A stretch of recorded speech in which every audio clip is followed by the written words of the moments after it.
The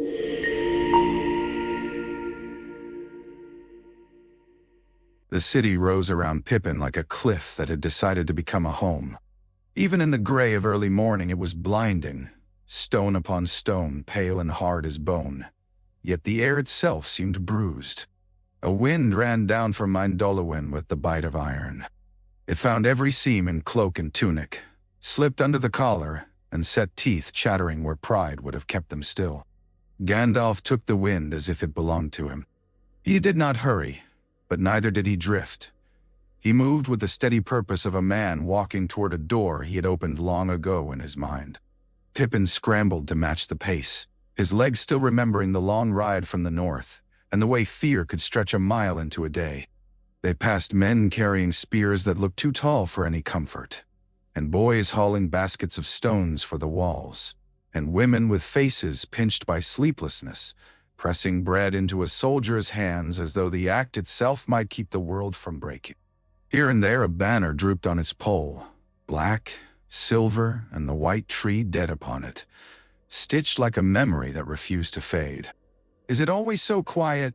Pippin asked before he could stop himself. He heard the smallness in his own voice, and hated it.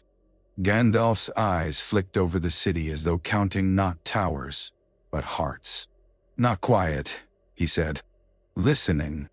Listening, Pippin thought. To what? He heard carts and distant hammering and the cough of a man who had breathed too much smoke. But under it there was something else, low and patient, like thunder crouched beyond the hills. At the sixth circle they met a company of guards changing watch. The men's helmets were bright in the new light, but their cheeks were hollow and their mouths set hard. One of them looked at Gandalf as if the wizard were a wall between the city and the night outside it. Another looked at him as if he were a crack in that wall. In the courts of the citadel the stones were cleaner, the air thinner.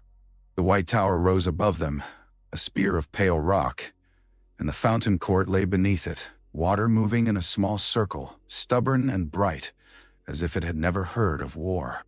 In the center, the white tree stood dead and dignified, its branches like lifted hands that had forgotten what to pray for. Pippin could not keep from staring. "You see," Gandalf murmured, not unkindly, "what pride builds when it still remembers hope, and what pride becomes when it forgets." They entered the tower hall. It was longer than it was broad, with pillars that made it feel like a place made for judgment. At its far end, beneath a high seat carved like a ship's prow, sat Denethor. He wore no crown, but he did not need one. The room itself seemed to bow toward him. In his hand was a white rod, and the knuckles around it were tight enough to blanch. Pippin felt suddenly that he had wandered into someone else's story and could only stand in the margin, hoping not to be crushed when the page turned. Denethor's gaze fell on him and pinned him there, sharp as a nail. Then it shifted to Gandalf, and some private old conflict moved between them like a blade slid half from its sheath. "You have come at last," Denethor said. His voice was quiet, but it carried. "It is said you bring counsel. We shall see whether counsel is worth more than swords." "No." Gandalf bowed, not low, not high. "I bring what I can," he answered, "and I bring a guard for your son, as I promised." Denethor's mouth twitched at the word son, and the twitch was not a smile. Boromir needed no guard. Pippin flinched. Gandalf's hand, resting lightly on his shoulder, held him steady without force, as if the wizard had anticipated the blow and caught it before it struck. "And Faramir?" Gandalf asked, gently enough that it sounded almost like pity. Denethor's eyes returned to the dead tree visible through the open doors behind them. "Faramir does what he can, where he can. He sends tidings. He sends excuses." A steward stepped forward with a parchment. Denethor waved it away unread. "I know what is written," he said. "Osgiliath bleeds. The river burns. The east gathers like a storm. And you, Mithrandir, come with a halfling and promises." Pippin's ears caught on that name, Mithrandir, and on the way Denethor spoke it, as though it were both insult and accusation. Gandalf's eyes did not leave the steward's face. "I come with what I have," he said again, and the words seemed to settle into the hall like stones placed carefully in a foundation. "And I come because you called for me, whether you meant to or no." Denethor's gaze sharpened. For a heartbeat, Pippin thought the steward might rise and strike. Then, from far below the city, a horn sounded, long and urgent. Not the brazen challenge of an enemy, but the signal of riders coming hard. A second horn answered, nearer. Men in the hall shifted. The air moved, as if the city itself had drawn in breath. Denethor leaned forward. "From the causeway," someone whispered. Gandalf's hand tightened on Pippin's shoulder. Pippin looked up and saw the wizard's face change, not to fear, but to recognition, as though a piece of the board had slid into place and the game had become cruelly clear. "Faramir," Gandalf said, and there was no comfort in the name. The doors at the far end of the hall opened on the sound of boots, and the smell of river mud came in with the men. Faramir walked first, helm under his arm, hair damp and dark against his temples. He was pale with weariness, but there was a straightness to his spine that looked less like pride than a refusal to collapse. Behind him came a handful of rangers with bows slung and blades at their hips and between them. So small that at first Pippin's mind rejected what it saw, were two halflings with wrists bound. The taller one's shoulders were narrow under a battered cloak, yet he held himself as if he had once sworn something and would not stop holding to it even now.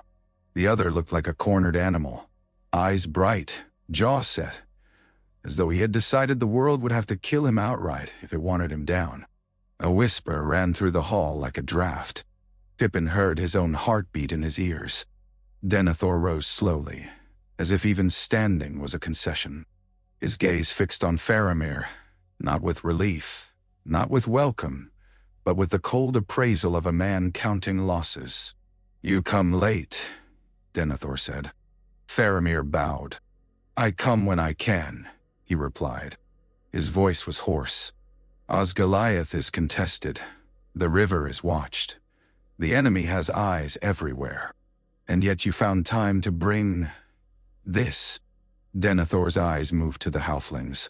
"What are they? Spies? Thieves? A jest sent by the Dark Lord to mock us?" The taller halfling lifted his chin. "I am no spy," he said. His voice was quiet, but it carried in the hush. "I came into your land by necessity. I meant no harm." Denethor's gaze sharpened as though tasting the words. "Your name." The halfling hesitated only a moment. "Frodo," he said. "And you?" The other halfling jerked his chin in a movement that was almost defiance. "Sam." Pippin's throat went tight. The names were simple, too simple, and they cut through the grandeur of the hall the way a knife cuts through cloth. He wanted to call out, to run down the long floor and put himself between them and the steward's gaze, but his feet stayed planted as if the stone beneath them had become a trap. Gandalf stepped forward, a fraction, not quite between Denethor and the prisoners, but close enough that the line of authority had to pass over him.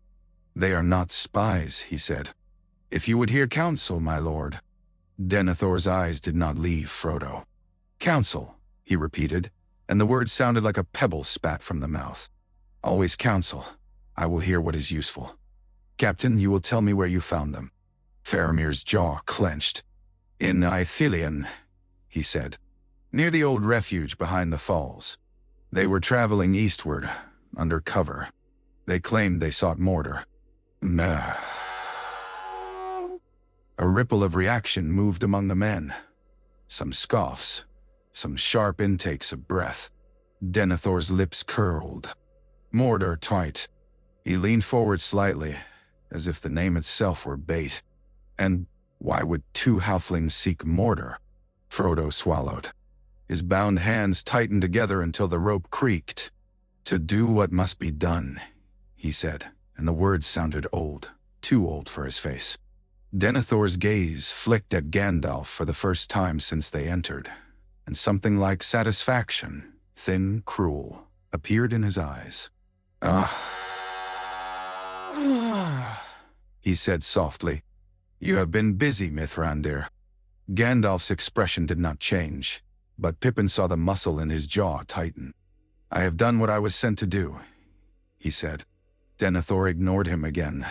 He came down from the high seat, not in haste, but with measured steps that made each footfall sound like judgment. He stopped before Frodo and looked down as if inspecting a piece of strange workmanship. "You are afraid," Denethor said. "Not of me, not of my men, of something you carry." Frodo's eyes widened. Pippin felt a prickle crawl along his scalp. The hall seemed to grow colder. "I carry nothing that concerns you," Frodo said. But the lie was too plain. It lay in the air like smoke. Denethor's nostrils flared. "Do you know," he said, voice dropping, "what my son dreamed before he rode north? A voice that spoke of a sword that was broken, and of Isildur's Bane." At the last phrase, Frodo's face changed. It was as if someone had called his true name in a crowded room. Denethor smiled then, and it was the first truly frightening thing Pippin had seen since the Black Riders on the road. "The counsel you bring has weight," Denethor said, looking past Frodo to Gandalf. "Weight enough to drag kingdoms into ruin." Gandalf took another step, and his staff tapped the stone once, a sound like the beginning of an oath. "Denethor," he said, warning now in his tone. "Do not." But Denethor raised a hand, and guards moved with practiced speed. Two men seized Frodo by the shoulders. Another took Sam, who fought like a badger in a trap, twisting, spitting words that would have made the Shire's polite kitchens go silent. "Hands," Denethor said. Frodo jerked back. "No," he breathed. Denethor's hand darted forward and grasped the front of Frodo's tunic, pulling the cloth away from his chest. Something heavy and small slid free on its chain and swung once in the torchlight. Gold. Plain. Unadorned. A circle of metal no bigger than a coin, and yet Pippin felt it before he understood it. The air tightened. The sound of breath in the hall seemed to stutter. Men blinked, frowned, leaned forward without knowing why, as if drawn by a smell that promised both honey and blood. Denethor's fingers closed around the chain. For a moment he only held it, and his eyes went distant, as though listening to a voice no one else could hear. Then he yanked hard. The chain snapped. Frodo cried out, not in pain of flesh, but in something deeper, as if the world had been torn away from him.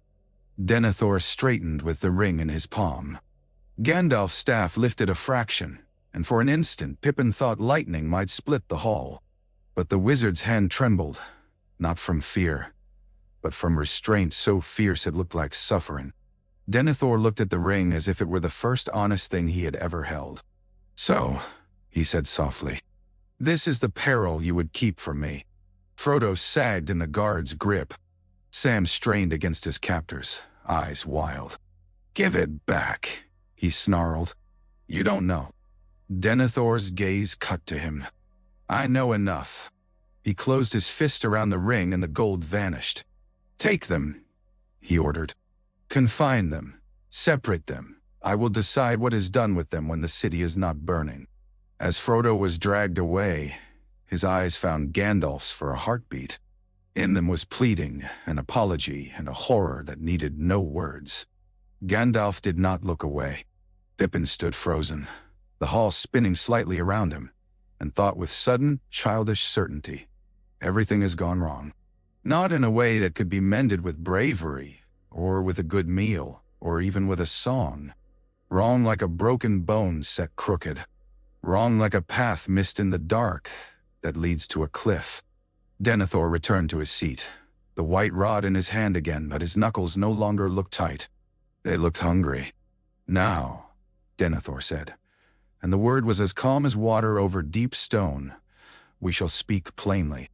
Denethor dismissed the court with the impatience of a man brushing crumbs from his table. Some of the captains lingered, reluctant to leave the wizard alone with the steward, but a look from Denethor sent them away all the same. When the great doors were closed again, the hall felt larger and emptier, and the echo of each breath became a kind of witness.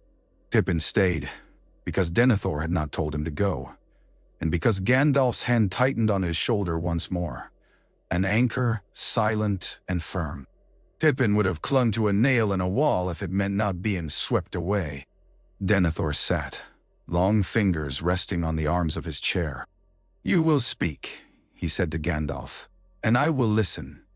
Not because I value your words, but because I will know what game is being played on my board." Gandalf's gaze did not flicker. "There is no game," he said. "Only war. And there are things in war that cannot be used without becoming the very thing we fight." Denethor's eyes gleamed. "Yet you brought such a thing into my city." "I did not," Gandalf replied, and for the first time his voice carried something hot beneath the calm. "And if your son had done wisely, it would not be here." Denethor's mouth tightened at the insult to Faramir, but he did not rise to it. "My son did wisely," he said. "He brought me a weapon, a chance. Hope, if you prefer that sweet word, you would keep it from me, and for what? For some faraway plan whispered in elvish halls while my people die." "Because it is not a weapon," Gandalf said. "It is a chain, and it will not bind the enemy. It will bind you."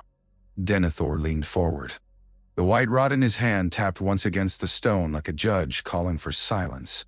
"You speak as if you have held it," he said. "As if you know it." Gandalf's eyes darkened. "I know what it is," he said. "I know what it does to the hearts of the mighty and the small alike, and I know that to take it is to invite ruin." Denethor's smile returned, small and sharp. "Yet you are afraid of it."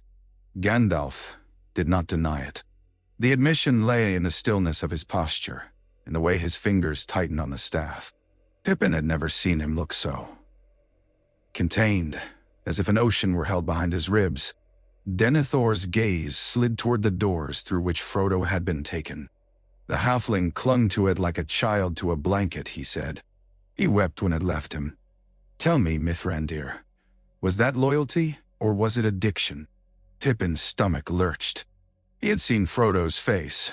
No, he corrected himself fiercely. He had not seen Frodo's face. He had only glimpsed it, but even that glimpse had been enough. It had not been greed. It had been terror, like a man watching his own shadow peel away. Gandalf's voice softened, and that softness made it more dangerous. "It feeds on the desire to do good," he said. "It turns courage into pride, duty into hunger. Even pity becomes possession." "Nay." Denethor's fingers tightened slightly on the arms of the chair. "And yet," he said, "my son Boromir died for this cause, did he not? Died chasing it. Died because you and your council chose a halfling and a hope-soaked riddle instead of strength." At Boromir's name something moved in Gandalf's face. Grief, perhaps, or weariness.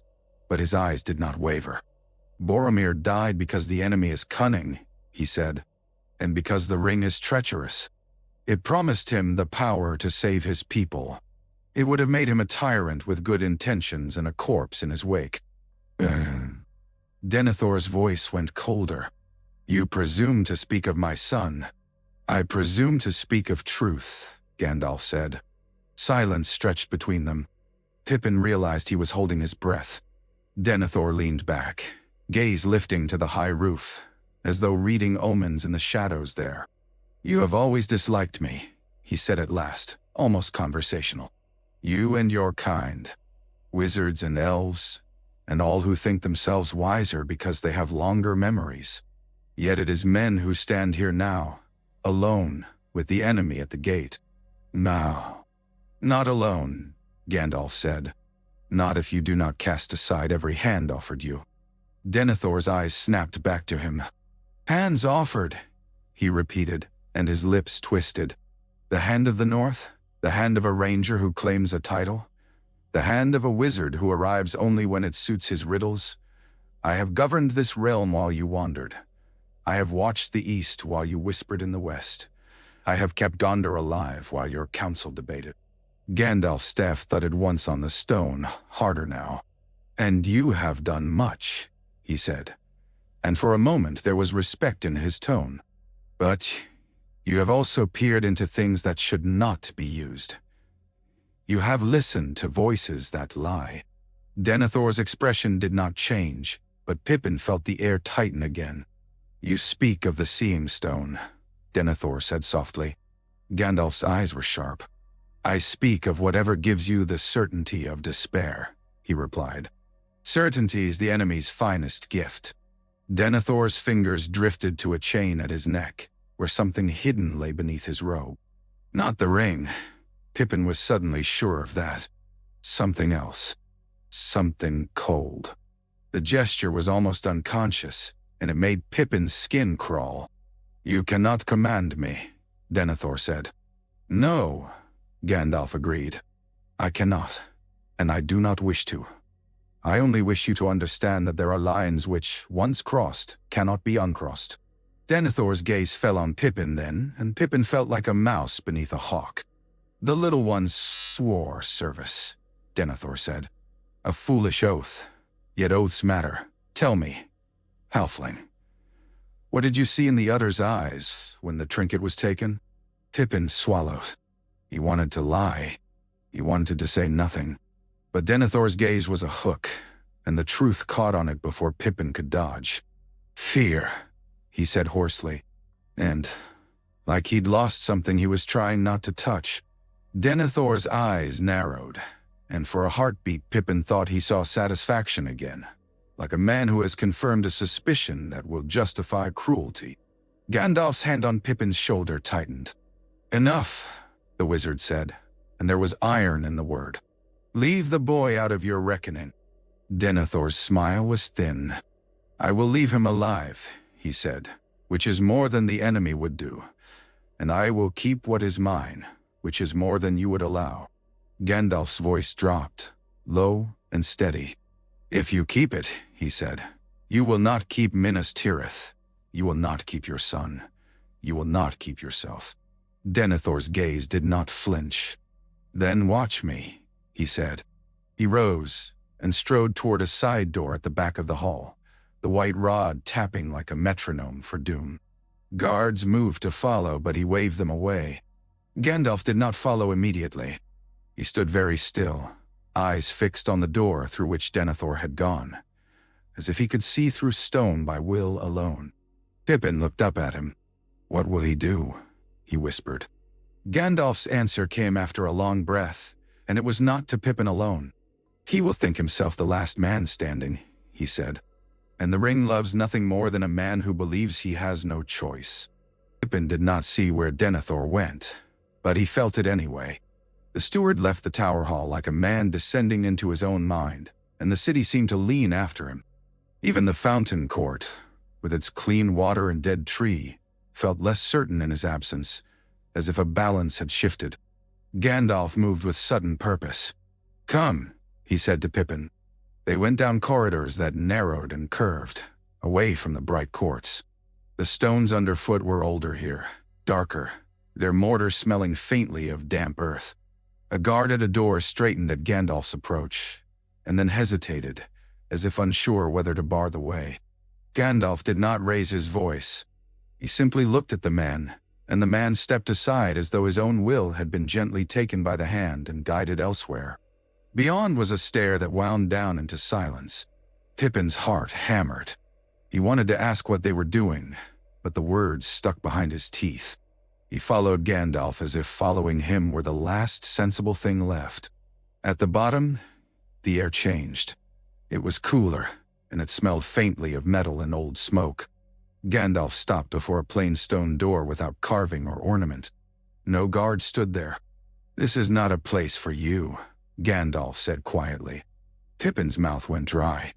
Then, Gandalf's hand touched his shoulder again, and the touch was almost regretful. "Stay on the stair," he said. "Do not come closer, and whatever you hear, do not speak." Pippin nodded, though his legs trembled. Gandalf pushed the door open. A breath of cold, stale air spilled out, carrying with it a scent like burned hair and wet stone. Pippin leaned forward just enough to see a sliver of the chamber beyond. Denethor stood inside, his back to the door. The room was lit by candles, thick, black candles set in iron sconces, so that the light clung to surfaces but did not fill the air. At the center of the chamber stood a pedestal carved with strange runes, and upon it, cradled like an eye waiting to open, was a dark globe. A seeing stone, Pippin realized with a twist of fear. Denethor's hand was extended over a small iron coffer on a side table. In his palm, something caught the candlelight, a quick glint of gold. Pippin could not see the ring clearly from where he stood, but the sight of that glint made his skin crawl as if insects had crawled beneath it. Denethor spoke without turning. "I did not call you," he said. Gandalf stepped into the room, and the door swung partly shut behind him, narrowing Pippin's view. "No," Gandalf replied, "but you are about to call something that will answer, whether you wish it or no." Denethor's shoulders tightened. "You come to steal from me. I come to prevent you from stealing from yourself," Gandalf said. His voice was calm, but Pippin heard the strain under it, like a rope drawn tight. Denethor laughed softly, a sound with no warmth. "You have always fancied yourself my guardian," he said. "My conscience, yet you did not guard Boromir." The name fell like a stone into deep water. For a moment the candles seemed to dim, and Pippin held his breath, fearing Gandalf might strike. But Gandalf did not. "No," he said, and there was sorrow in it. "I did not." Denethor's hand lowered. The gold glint vanished as his fist closed. He turned at last, and Pippin saw his face in the candlelight, sharp, intent, eyes bright with a fevered clarity that did not belong to exhaustion alone. "I have seen," Denethor said. He gestured toward the dark globe. "Do you think I am blind, like your halfling? Do you think I do not know what approaches?" Gandalf's gaze flicked to the Palantír and back. "What you have seen," he said, "is what the enemy wanted you to see." Denethor's lips curled. "The enemy does not control the stone," he said, and his certainty was almost frightening. Gandalf's voice dropped. "No," he agreed, "but he controls what you can bear." Denethor's eyes flashed. "Spare me your riddles." He lifted his hand, and when he opened his fist, the ring lay there again, small and bright, absurdly plain in the black-lit chamber. "This," Denethor said, and the word was reverent, "is not a riddle. This is an answer." Pippin felt a pull, subtle, almost gentle, like the tug of a current on a boat. It was not a physical force. It was an idea, a whisper in the blood. "Look closer. Want it. Know it." He clenched the stair rail until his knuckles hurt. Gandalf's eyes fixed on the ring, and Pippin saw something in them that startled him. A flicker of longing, so brief it might have been imagined, and then a wall slammed down over it, built of discipline and dread. "You do not understand what you hold," Gandalf said. Denethor smiled, and his eyes gleamed as if he did. "I understand that my city will fall without strength," he said. "I understand that you would rather it fell nobly than stood by any means. I understand that you would throw away a sword because you fear its edge." Gandalf's hand tightened on his staff. "It is not a sword," he said again. "It is poison." Denethor's fingers curled around the ring as if savoring its shape. "Poison can be measured," he said. "A dose can be controlled." Gandalf took a step closer, and the candles shivered as if in a draught. "Not this," he said. Denethor's voice sharpened. "Do you threaten me in my own house?" Gandalf's eyes were steady. "I warn you," he said. "I have warned you 100 times in 100 ways, and you have heard none of them because you have decided you are alone." Denethor's gaze darted to the Palantír, and for a heartbeat Pippin thought he saw fear there. Fear not of Sauron, but of being wrong. Then pride swallowed it whole. "I am alone," Denethor said, and the words were not complaint, but creed. "And therefore, I will do what must be done." He turned back to the seeing stone, hand lowering toward its smooth, dark surface, and in the candlelight the ring gleamed once more, bright as a drop of sun caught in tar. Pippin could not see Gandalf's face now. He only saw the wizard's back, straight as a blade, and heard his voice. "Quiet. Terrible. If you touch the stone with that on your hand," Gandalf said, "you will not be speaking with your own mind again." Denethor's fingers hovered over the Palantír, and in the silence Pippin felt, just for an instant, as if something enormous had turned its attention toward the chamber, like an eye opening in the dark. They did not stay in that underground chamber. Pippin would never have been able to say how long Gandalf stood in front of Denethor, nor what words were spoken after the moment when the air seemed to tighten with attention. Only that Gandalf came out again, face drawn, and shut the door with deliberate gentleness, as though slamming it would have been an invitation. He took Pippin back up into the light of the citadel where men pretended not to be afraid. The wizard's silence pressed on Pippin's ears harder than any shouted order could have done. At last, when they had crossed a courtyard and turned down a stair that led into the lower levels, Gandalf spoke. "The Halflings," he said. "We must see them." Pippin's relief at hearing any clear intention was immediate and childish. He nodded so quickly his curls bounced. The cells beneath the citadel were cleaner than Pippin expected. Gondor did not keep its prisoners in filth, only in stone. Even so, the corridors smelled of damp and old sorrow, and the torchlight made every shadow look like something crouching. A guard led them to a door and unlocked it with visible reluctance. "He ordered them separated," the man muttered. "But the smaller one, hey, he would not be quiet unless the other was near. Screamed like a kettle." Pippin felt a flicker of pride for that unknown smaller one, quickly followed by shame at the thought. Inside, Frodo sat on the floor with his back to the wall. His cloak was gone. His hair was uncombed. His hands were bound loosely now, rope replaced by a strip of cloth. He looked up when the door opened, and Pippin's heart lurched. The halfling's eyes were too large in his face, and the look in them was like someone who had been robbed of something he hated and needed all at once.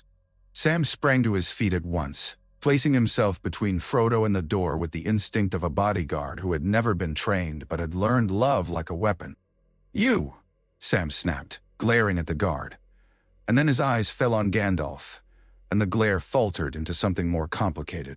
Not trust. Not exactly. But recognition. "Wizard."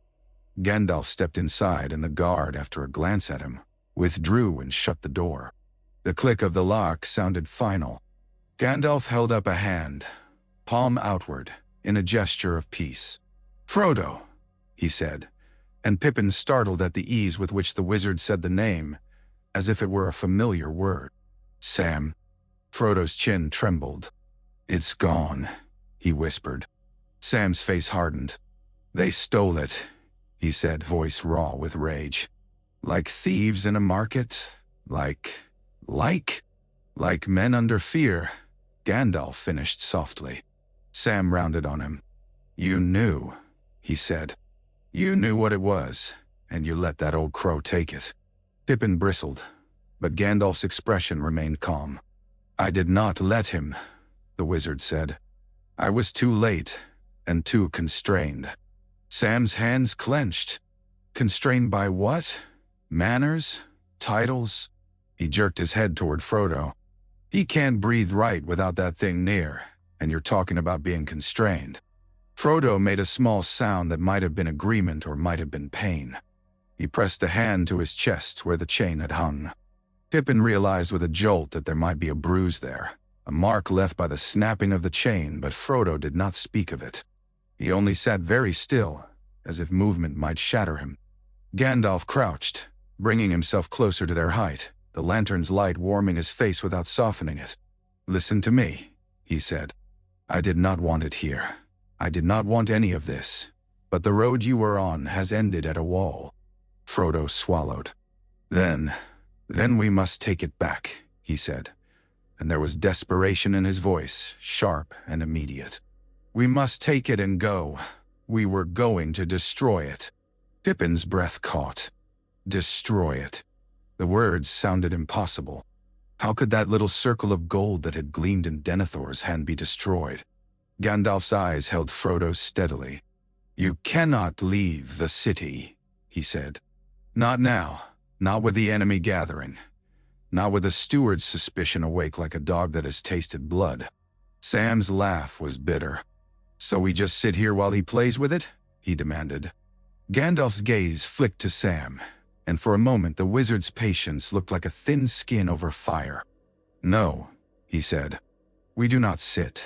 We endure. We choose the least ruin we can manage." Frodo's voice cracked. "It will call him," he whispered. Gandalf's face tightened. "He does not need the ring to find Minas Tirith," he said. "But yes, it will twist Denethor's mind more quickly, and it will draw danger in ways we cannot see yet." Sam leaned forward, eyes narrowed. "And you?" he asked, suspicion sharpening again. "It drew you too, didn't it? You felt it." Pippin stared at Gandalf, suddenly fearful of the answer. Gandalf did not deny it. "Yes," he said simply. "I feel it, even now without it near." Frodo flinched, as if the words were a confession of betrayal. "Then we are lost," he said, and the despair in his voice was so complete it frightened Pippin more than Denethor's coldness. Gandalf's hand reached out and rested on Frodo's shoulder, lightly, as though afraid of breaking him. "No," he said. "Not yet."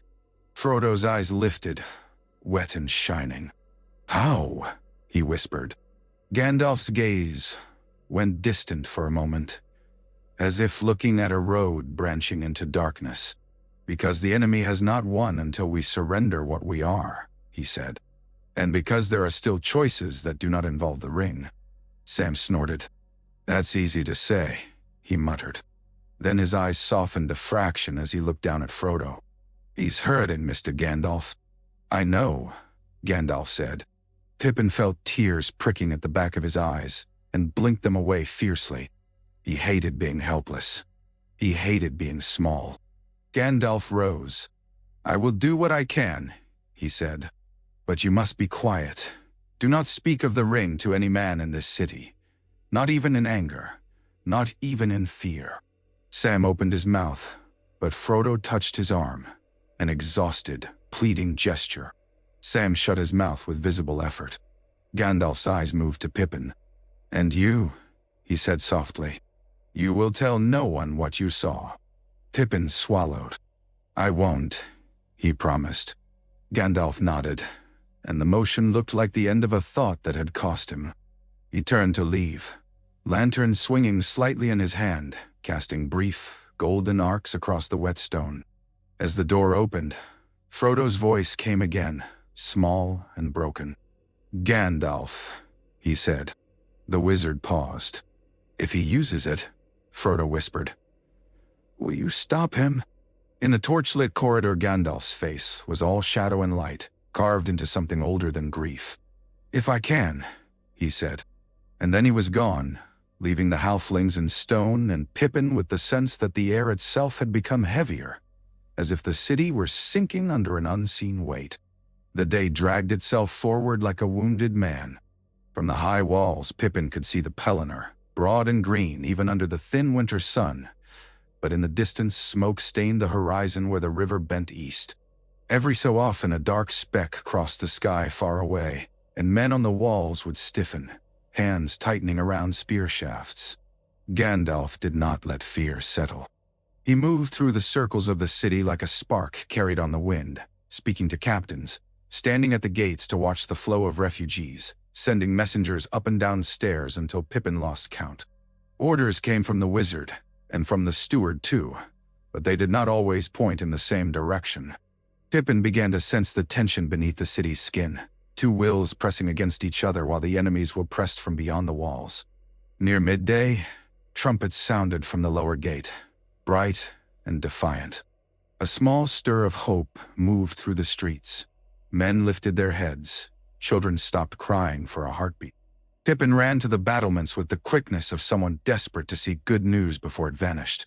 A company rode in under the arch, banners snapping in the wind. Their horses were tall and sea-gray, their riders wearing helms that gleamed like shells. At their head rode a man with a proud face and a cloak the color of deep water, threaded with silver. He dismounted in the fountain court with the grace of someone who had spent his life on decks that pitched beneath him, and he bowed to the dead tree with a solemnity that looked like respect rather than superstition. Imrahil, the prince of Dol Amroth. Pippin heard the name whispered like a prayer. Denethor did not come out to greet him. The steward sent a messenger with formal words, and the prince accepted them with a tight mouth, then turned to Gandalf as if by instinct, as though the wizard were the only steady pole in a storm. "My lord," Imrahil said, dipping his head. His voice carried the salt and the confidence of the coast. "I have brought what men I can. More follow if the roads hold." Gandalf inclined his head in return.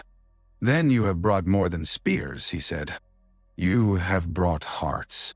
Imrahil's eyes were sharp. "Hearts are not enough," he said quietly. "Not against what comes." Gandalf's gaze flicked to the east, where smoke lay like a bruise. "No," he said, "but they are what the enemy fears most." The prince studied him. "The steward does not fear," he said. Gandalf's mouth tightened. "He fears," he replied. "He simply fears differently than other men." Imrahil's gaze sharpened, and Pippin felt again that strange sense of being on the edge of a conversation that could break kingdoms. "His commands have been strange," the prince said carefully. "He orders my men to certain walls, certain streets, as if he expects attack from within." Gandalf's gaze sharpened. "He expects betrayal everywhere," he said. "And in a way, he is right. Despair is a betrayal that comes from inside." Imrahil's jaw clenched. He looked past Gandalf at Pippin, and Pippin straightened instinctively, trying to look less like a child who had wandered into a war. "A halfling," Imrahil murmured. His tone was curious, not mocking. "So the rumors are true." Pippin felt heat in his cheeks. "Yes," he said before Gandalf could speak. "And I'm not a rumor." Imrahil's mouth twitched, almost a smile. "No," he agreed. "You are not." Gandalf's hand brushed Pippin's shoulder again, steadying him, and then the wizard's gaze moved back to the prince. "There are others," Gandalf said, voice lower now. "Two more of his kind are in the city, held as prisoners." Imrahil's expression shifted. "Prisoners," he repeated. Gandalf's eyes were dark. "The steward has reasons," he said. Imrahil held the wizard's gaze for a long moment. Then he nodded once sharply. "Then I will not ask for those reasons in the open," he said. "But if the steward's reasons endanger Gondor—" "They do," Gandalf said. The bluntness startled Pippin. It startled Imrahil too, for the prince's brows lifted slightly. Then his face hardened, as if he had accepted the truth the way a man accepts the first icy wave in a cold sea. "What will you do?" Imrahil asked. Gandalf looked toward the White Tower, toward the chambers where Denethor's will sat like a spider at the center of a web. "What I can," he said again, and this time the words sounded less like reassurance and more like a vow that had teeth. Refugees were being moved into houses, into storerooms, into any sheltered space that could hold a body. Pippin watched a mother kneel to tie her child's boot and realized with a pang that there were no boots in the Shire that looked so worn. A boy passed carrying a bundle of arrows taller than himself, eyes too serious for his face. Above them all the dead tree stood, its branches stark against the sky, and Pippin wondered what it would take to make something dead live again. That evening, as torchlight rose in the streets like a second sunset, Pippin found Gandalf standing alone by the fountain. The wizard's reflection wavered in the water, broken by ripples. "You're thinking," Pippin said, because he could not stand the silence. Gandalf's eyes did not move from the water. "I am listening," he said, echoing his words from dawn. "To what?" Pippin asked. Gandalf's gaze flicked briefly to him, and Pippin saw weariness there, deep and old. "To a choice that is coming," Gandalf said. Pippin's stomach tightened. "What choice?" Gandalf looked back at the rippling water. "The kind that you do not want to make," he said. "The kind that you make anyway." At night the city's quiet changed. It did not soften into sleep. It sharpened into waiting. Pippin lay on a pallet in a small room near the tower hall, listening to footsteps in the corridors and the distant clank of armor. Somewhere below, men were singing, not loudly, not bravely, but in the low, steady way people sing when they fear silence more than they fear the truth. He drifted, half asleep, and then woke with a jolt, heart hammering, because he had the strangest sense that someone was watching him. Not a person in the room. Something farther away. Something that did not need eyes to see. He sat up, shivering. Outside, the wind had risen. It worried the shutters, made the old wood creak like bones. Pippin pulled his blanket tighter and tried to breathe. A sound came faintly through the stone, a deep, resonant thrum, as if something vast had shifted in the foundations. He knew, with the same certainty with which he knew his own name, that Denethor was awake. Pippin found Gandalf not in the tower hall, not in the fountain court, but on a stair that led down toward the deeper levels.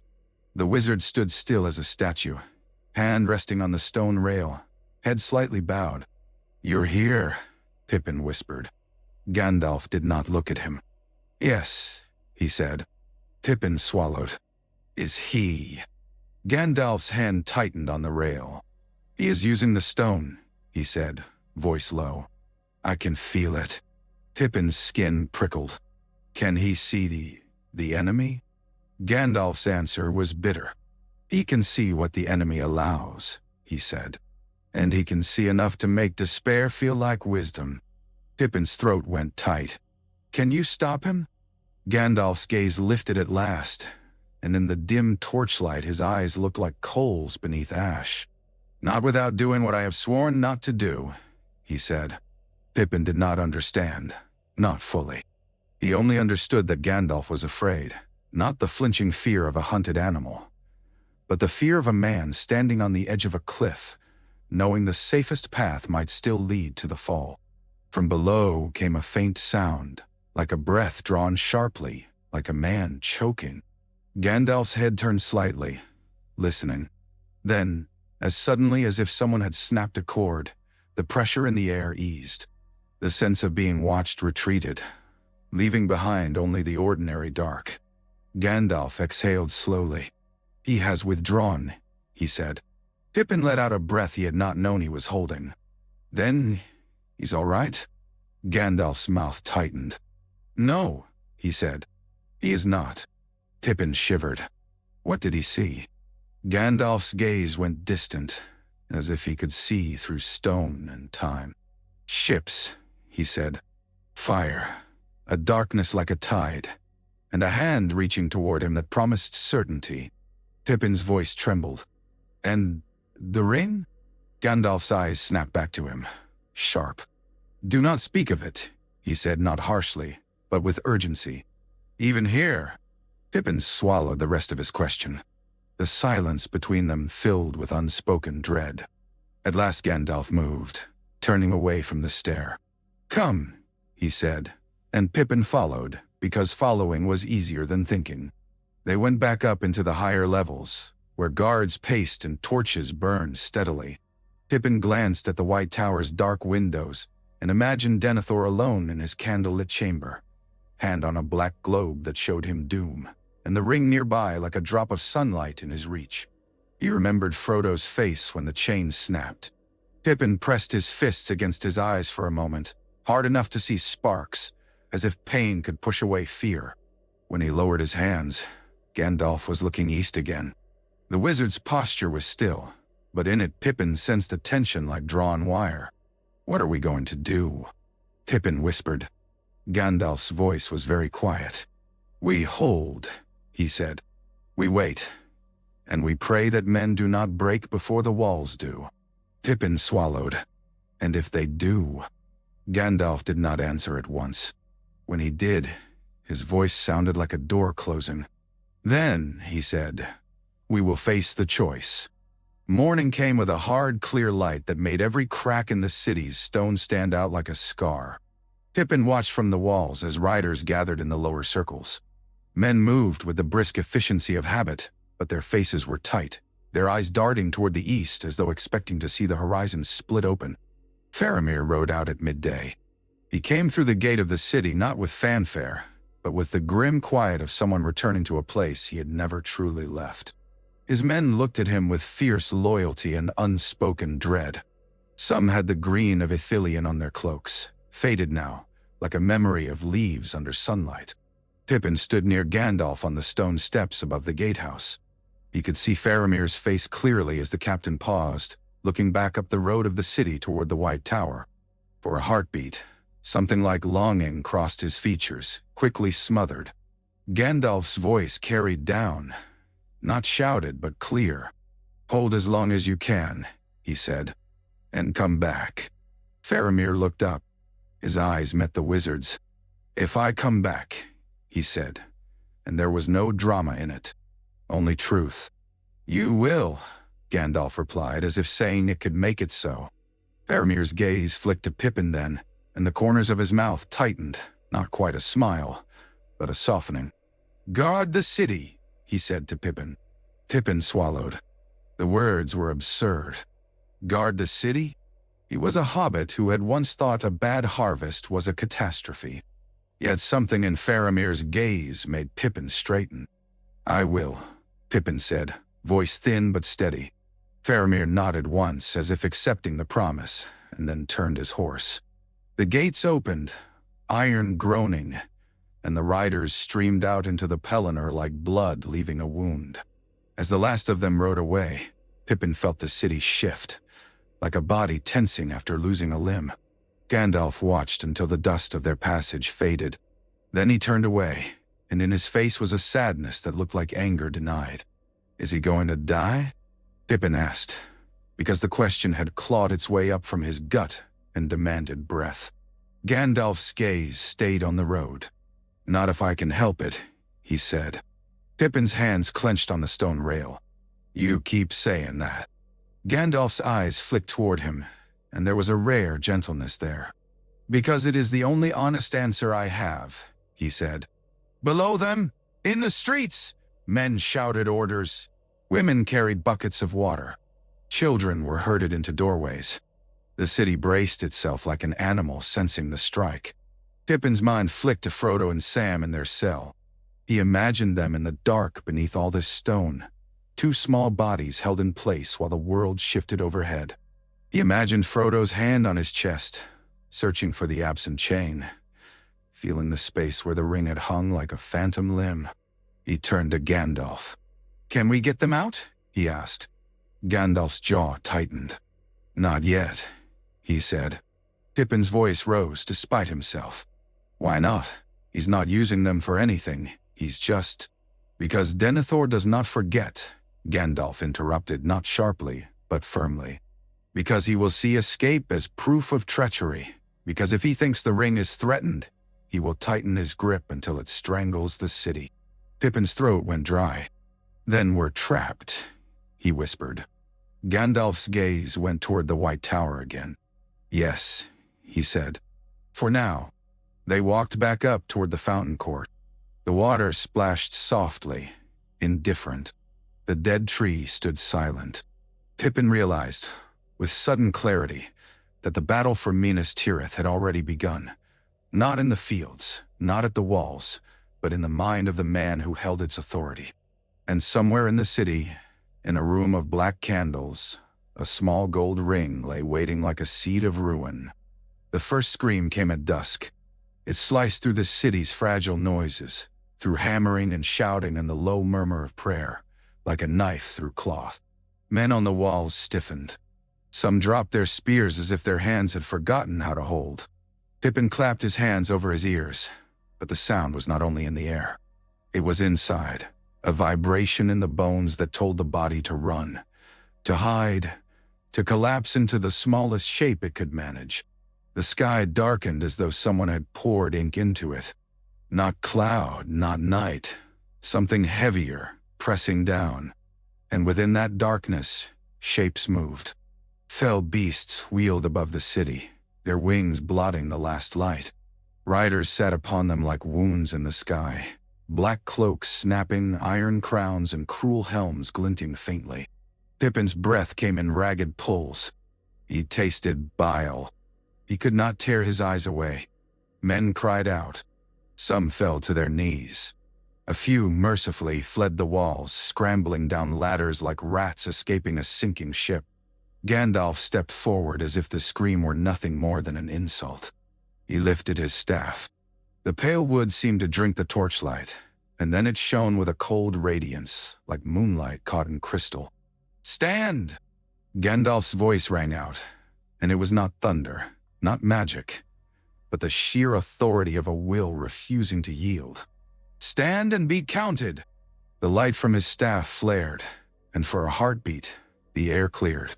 The nearest fell beast jerked, wings faltering, as if struck by an invisible blow. Its rider turned its head, and though Pippin could not see eyes beneath the helm, he felt a gaze like ice. The scream came again, lower now, more focused, like a blade being honed.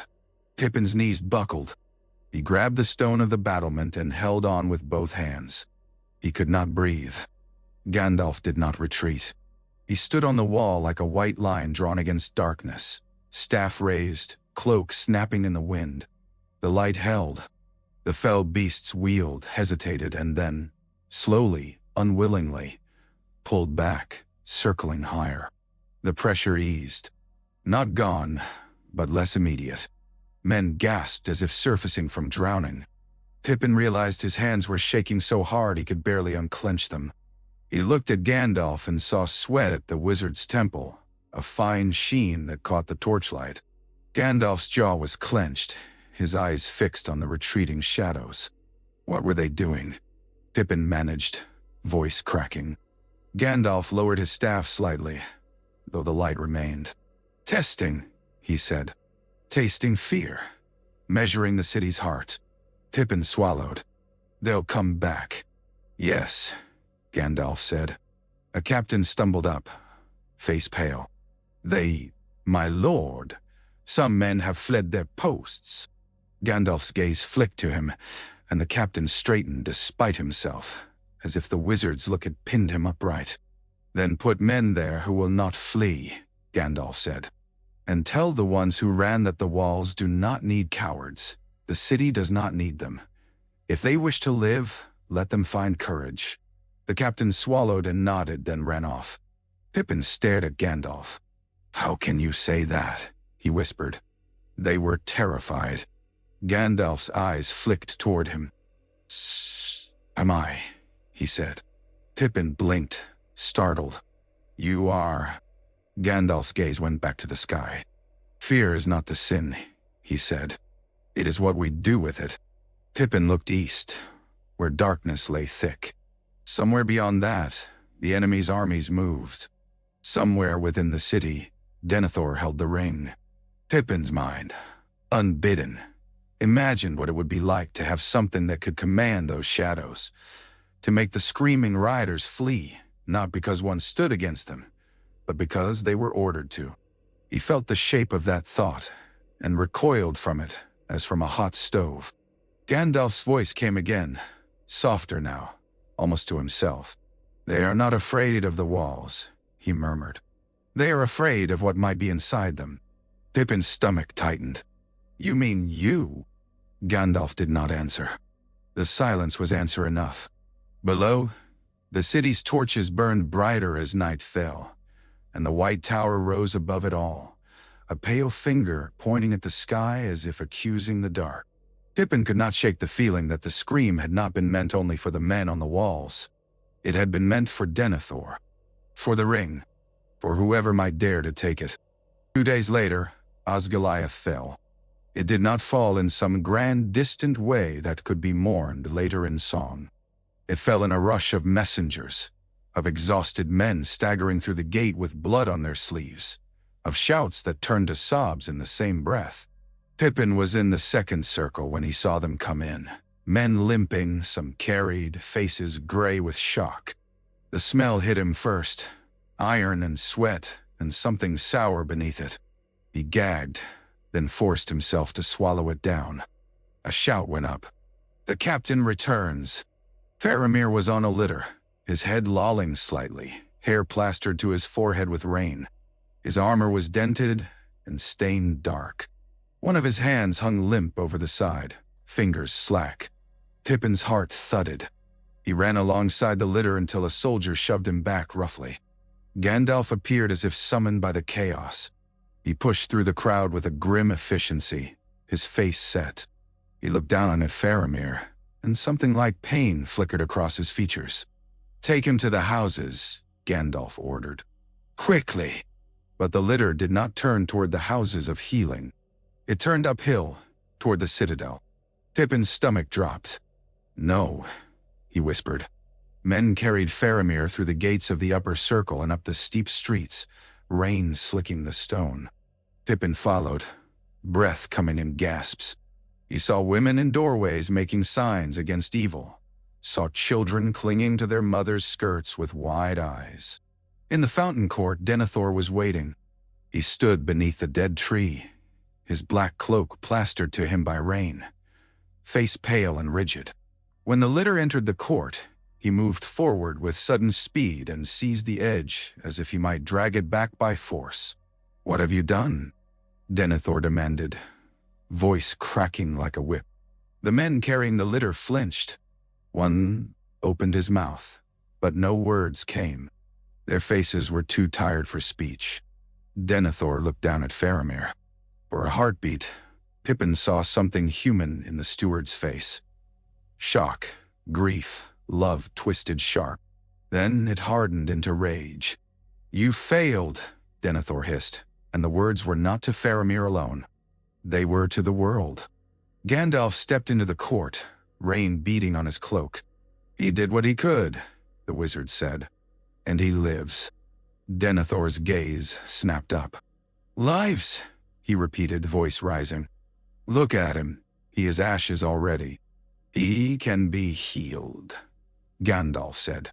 Denethor's laugh was broken. "Healed," he spat. "By what? Herbs? Words? The pity of old women? He is my son, and he is dying, and you speak to me of healing as if you were selling salve in a market." Gandalf's eyes were hard.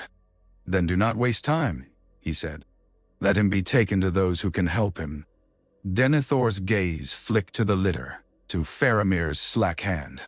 His own hands trembled slightly, and for a moment Pippin thought he might reach out and touch his son's face. Instead, Denethor turned sharply. "Bring him to the tower," he ordered. "To my chambers." A stir of unease moved through the men. Someone glanced at Gandalf. Gandalf's jaw tightened. "Denethor," he warned. Denethor's eyes flashed. "He is mine," he said, "and I will not have him die under the hands of strangers." Gandalf stepped closer. "You will not help him by clutching him," he said. "Let him go." Denethor's gaze went distant for an instant, as if listening. Then his hand went to his robe, to the hidden chain at his neck. The gesture was quick, possessive. Pippin's skin crawled. The ring. It was near. Denethor's voice lowered. "Perhaps," he said, and there was a strange softness to it, like a man speaking to a lover. "There are other ways." Gandalf's eyes sharpened. "No," he said, "there are not." Denethor's mouth tightened. He waved his hand, and the men lifted the litter again.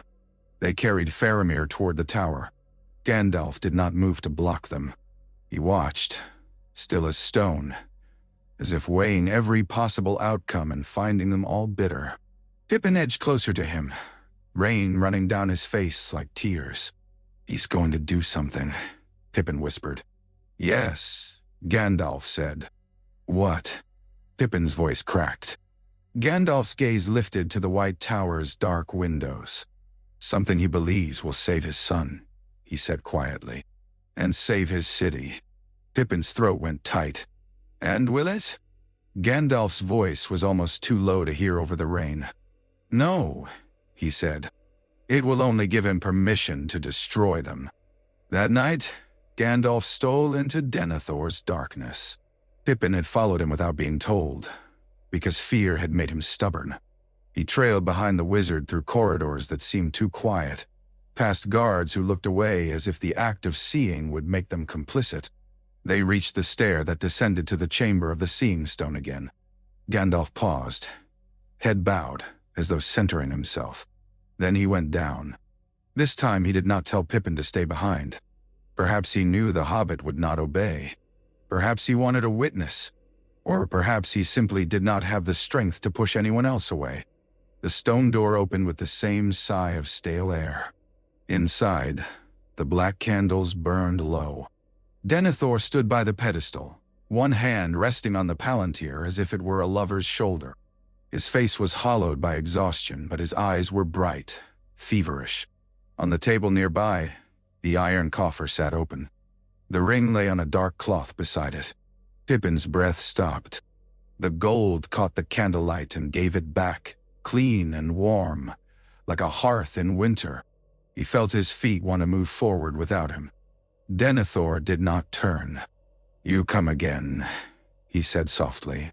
"I told you to watch me." Gandalf stepped forward.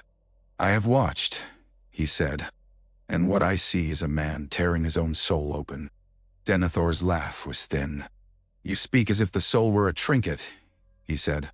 "I have no time for such niceties." Gandalf's gaze flicked to the ring. "You have no time for ruin either," he said. Denethor's head tilted slightly. "It speaks to you," he said, voice almost curious. "I can see it in your eyes. You pretend disgust, but your desire leaks through." "No." Pippin watched Gandalf's face and saw, with a shock, that Denethor was not wholly wrong. There was something in Gandalf's stillness that looked like hunger held in check. "It does not speak," Gandalf said. "It seduces." Denethor's hand tightened on the Palantír. "Then let it seduce," he said. "If seduction buys my city another day." Gandalf's voice lowered. "It will buy you an hour and charge you an age," he said. Denethor turned then, slow and deliberate. His gaze flicked to Pippin briefly, dismissing him as insignificant, then returned to Gandalf. "You have always believed yourself the wiser," he said. "Always believed you knew what was best for men. Yet here you are, afraid of a tool that could save them." Gandalf stepped closer. The candles shivered as if in a draught. "It is not a tool," he said, and now his voice had a sharpness that made Pippin's skin prickle. "It is a master." Denethor's mouth twisted. "And you fear becoming its slave," he said. "Perhaps you should. Perhaps you would be too dangerous." "Nay." Something in Gandalf's eyes flared then. Anger, yes, but also something else. A flash of pride as sharp as a blade's edge. Pippin held his breath. Gandalf's hand moved, not to his staff, but to the table. His fingers hovered above the dark cloth where the ring lay. Denethor's eyes widened slightly. "Ah," he whispered. "There it is." Gandalf's hand stopped. For a heartbeat the room was silent, except for the soft crackle of candle flame. Then Gandalf's fingers closed around the cloth, not touching the gold directly, gathering it up as one might gather a scorpion without being stung. He lifted it, and the ring vanished inside the folds. Denethor's face went white with fury. "You!" Gandalf's voice was a command. "No," he said, and the word rang in the chamber like a bell. "You will not keep it." Denethor surged forward, hand outstretched. His fingers brushed the cloth in Gandalf's grasp, and then recoiled as if burned. His face contorted, not in pain of flesh but in shock, as if he had touched something that had judged him. Gandalf stepped back, cloak sweeping. He held the cloth-wrapped ring close to his chest. "You steal from your steward," Denethor hissed. "I take what you have no right to hold," Gandalf replied. His voice trembled slightly now, and Pippin realized with a sick twist that it was not only from anger. The ring was near Gandalf's skin, even through cloth, and it was as if the wizard were holding a live coal in his hands. Denethor's gaze flicked to the Palantír. His hand moved toward it, desperate. "You cannot stop me," he said. Gandalf's staff lifted, and the pale wood caught candlelight. "I can," he said. "And I will." Denethor froze. For a moment the two men stared at each other across the blacklit chamber. One wrapped in authority, one wrapped in authority, one wrapped in restraint, both trembling at the edge of something that would change them. Pippin's heart hammered. He realized suddenly that this was a battle too, and that the weapons were not swords but wills. Denethor's breath came in harsh pulls. Then his shoulders sagged slightly, as if some thread inside him had snapped. "You think you can bear it," he whispered. "You think you can carry it without touching it. You will not." Antamen. Meisha. Wah. Gandalf's jaw clenched. "Perhaps," he said. Denethor's eyes glittered with something like triumph. "Then," he whispered, "we will both fall, and Gondor with us." Gandalf did not answer. He turned, cloak sweeping, and strode out of the chamber. Pippin stumbled after him, lungs tight. Up in the higher levels, in a small room lit by moonlight, Gandalf set the cloth-wrapped ring on a table and stared at it as if staring at a snake. Pippin stood in the doorway, unsure whether to breathe. Gandalf's hand hovered above the cloth, trembling. He did not unwrap it. He did not touch the gold. Yet Pippin felt the air thicken, like honey. "Is it?" Pippin's voice shook. "Is it calling you?" Gandalf's eyes closed for a moment. When he opened them, there was a bleak humor there. "It does not need to call," he said. "It simply waits. It knows that need will do the work." Pippin swallowed. "Then we have to get rid of it." Gandalf's laugh was soft and bitter. "Yes," he said. "We do." He looked down at the cloth-wrapped ring again, and Pippin realized with a chill that the wizard's restraint was not only a virtue. It was a battle being fought every second, and Pippin did not know how long anyone could hold a battle like that. Denethor did not sleep. Neither did his madness. The next day, the city shook under the first heavy blows of the enemy's siege engines. Stones slammed into the outer walls of the Pelennors' defenses. The sound carried into Minas Tirith like the heartbeat of some enormous beast. Pippin ran messages for Gandalf until his legs burned. He delivered orders to captains whose faces were set with grim resolve, then carried water to men on the walls, then stood uselessly in the tower hall while Denethor's empty seat loomed.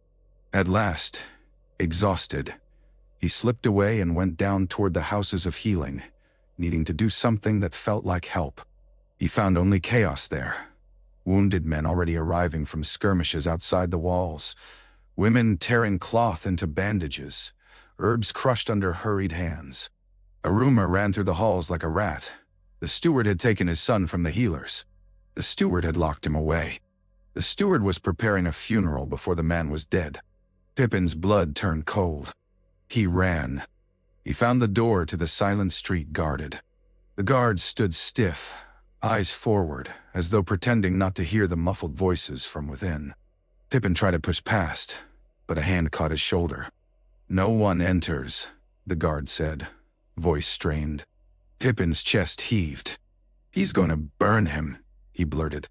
The guard's eyes flickered. "Orders." Pippin did not think. He drove his knee up into the guard's thigh, more desperate than skilled, and wriggled free as the man swore. He shoved the door, and it gave slightly, and then he was running down the dark street lined with tomb doors and carved stones. The air down there was cold and dry, smelling of old dust. Torchlight flickered, casting long shadows like grasping hands. At the far end, a door stood open, and heat spilled out. Pippin burst through and stopped short, breath snatched from him. Denethor stood over a pyre built high in the center of the chamber. Wood was stacked in neat, terrible layers, soaked in oil that gleamed in the torchlight. On the pyre lay Faramir, pale as wax, eyes closed, chest rising shallowly. His hair was damp with fever. His lips moved faintly, as if trying to speak to someone far away. Denethor held a torch. His face was gaunt, eyes fever bright. He looked like a man who had been hollowed out and filled with fire. Pippin's voice cracked. "Stop!" he shouted. Denethor's head snapped toward him. "You!" he hissed. "Get out." Pippin's legs trembled, but he did not move.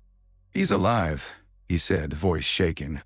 "He's alive and you're—" Denethor's laugh was harsh. "Alive?" he spat. "A shell. A disappointment. He failed me as he always has." "He didn't," Pippin began, then stopped, because words were useless against a man who had decided on doom. Denethor lifted the torch higher. Pippin's terror turned to rage. He drew his small sword, the blade looking absurdly tiny against the pyre, against Denethor's madness. He pointed it with shaking hands. "If you do it," he said, voice trembling, "I'll—" Denethor's eyes narrowed. "You will what?" he sneered. "Sting me? Like a bee before it dies?" Pippin's throat closed. He could not answer. Then a new voice filled the chamber, deep and furious. "Put down the torch." Gandalf strode in, cloak billowing slightly as if the air itself moved around him. His face was pale with anger. His staff was in his hand like a verdict. Denethor's gaze snapped to him, and for a heartbeat something like fear flashed there. Then it twisted into contempt. "You come to steal from me again," Denethor hissed. Gandalf's voice was like iron striking stone. "I come to stop you from murdering your son," he said. Denethor's mouth curled. "He is mine," he repeated, and the words were a broken chant now. "Mine, mine." Pippin's skin crawled. He remembered Denethor's hand going to his robe, to the hidden chain. The ring was not on Denethor anymore. Gandalf had taken it, but the hunger remained, as if Denethor's mind still wore it. Gandalf stepped closer to the pyre. "Step away," he commanded. Denethor's grip tightened on the torch. "No," he whispered. "No more counsel. No more delay. I will not watch him rot. I will not watch this city fall. Better to burn clean." Gandalf's eyes flashed. "Clean," he repeated. "There is nothing clean in despair." Denethor's laughter broke into a sob. "You do not understand," he snarled. "You do not see what I have seen." "I see enough," Gandalf said. He lifted his staff, and the tip glimmered faintly, a cold light that made the oil on the wood look like black water. "Put it down, Denethor." For a heartbeat, Denethor hesitated. Then his face twisted. "You took my chance," he spat. "You took it, and now you will take my son too, so that you may play savior. I will not have it." He swung the torch down toward the pyre. Gandalf moved faster than Pippin thought possible. His staff swept, striking Denethor's wrist with a sharp crack. The torch flew, spinning, landing on the stone and hissing out in spilled oil. Denethor staggered back, clutching his wrist. His eyes blazed. "You strike me," he hissed, voice trembling with fury. "I strike madness," Gandalf replied. Denethor's gaze flicked to the fallen torch, then to the pyre, then to Faramir's fevered face. His breath came in harsh pulls. For a moment, Pippin thought he might collapse. Instead, Denethor's mouth curled into a terrible smile. "Very well," he whispered. "You will not let me burn him. Then I will burn myself." He snatched up a small jar of oil from the floor and flung it over his own head. The oil splashed, glistening in torchlight. Pippin cried out. Denethor's eyes met Gandalf's, and in them Pippin saw something like triumph, spiteful, broken. "You cannot stop this," Denethor whispered. He lunged for a torch on the wall. Gandalf's staff lifted, but too late, or perhaps restrained by something Pippin did not understand. Denethor seized the torch and brought it to his own oil-soaked hair. Flame leapt. It took him in an instant, climbing his cloak like a hungry thing.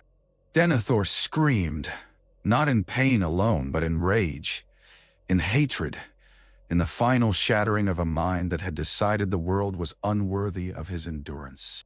He staggered backward, burning, and threw himself against the chamber door, shattering it as he fled down the silent street like a comet of death. The smell of burning oil filled the tomb. Pippin stood frozen, sword forgotten, staring at the pyre where Faramir lay still breathing, and at Gandalf whose face had gone very still, as if part of him had just been torn away. Gandalf turned to the pyre and lifted his hands, pushing men away, barking orders. "Help me," he said sharply. "Now!" Pippin stumbled forward, hands shaking, and reached to lift wood from around Faramir's body.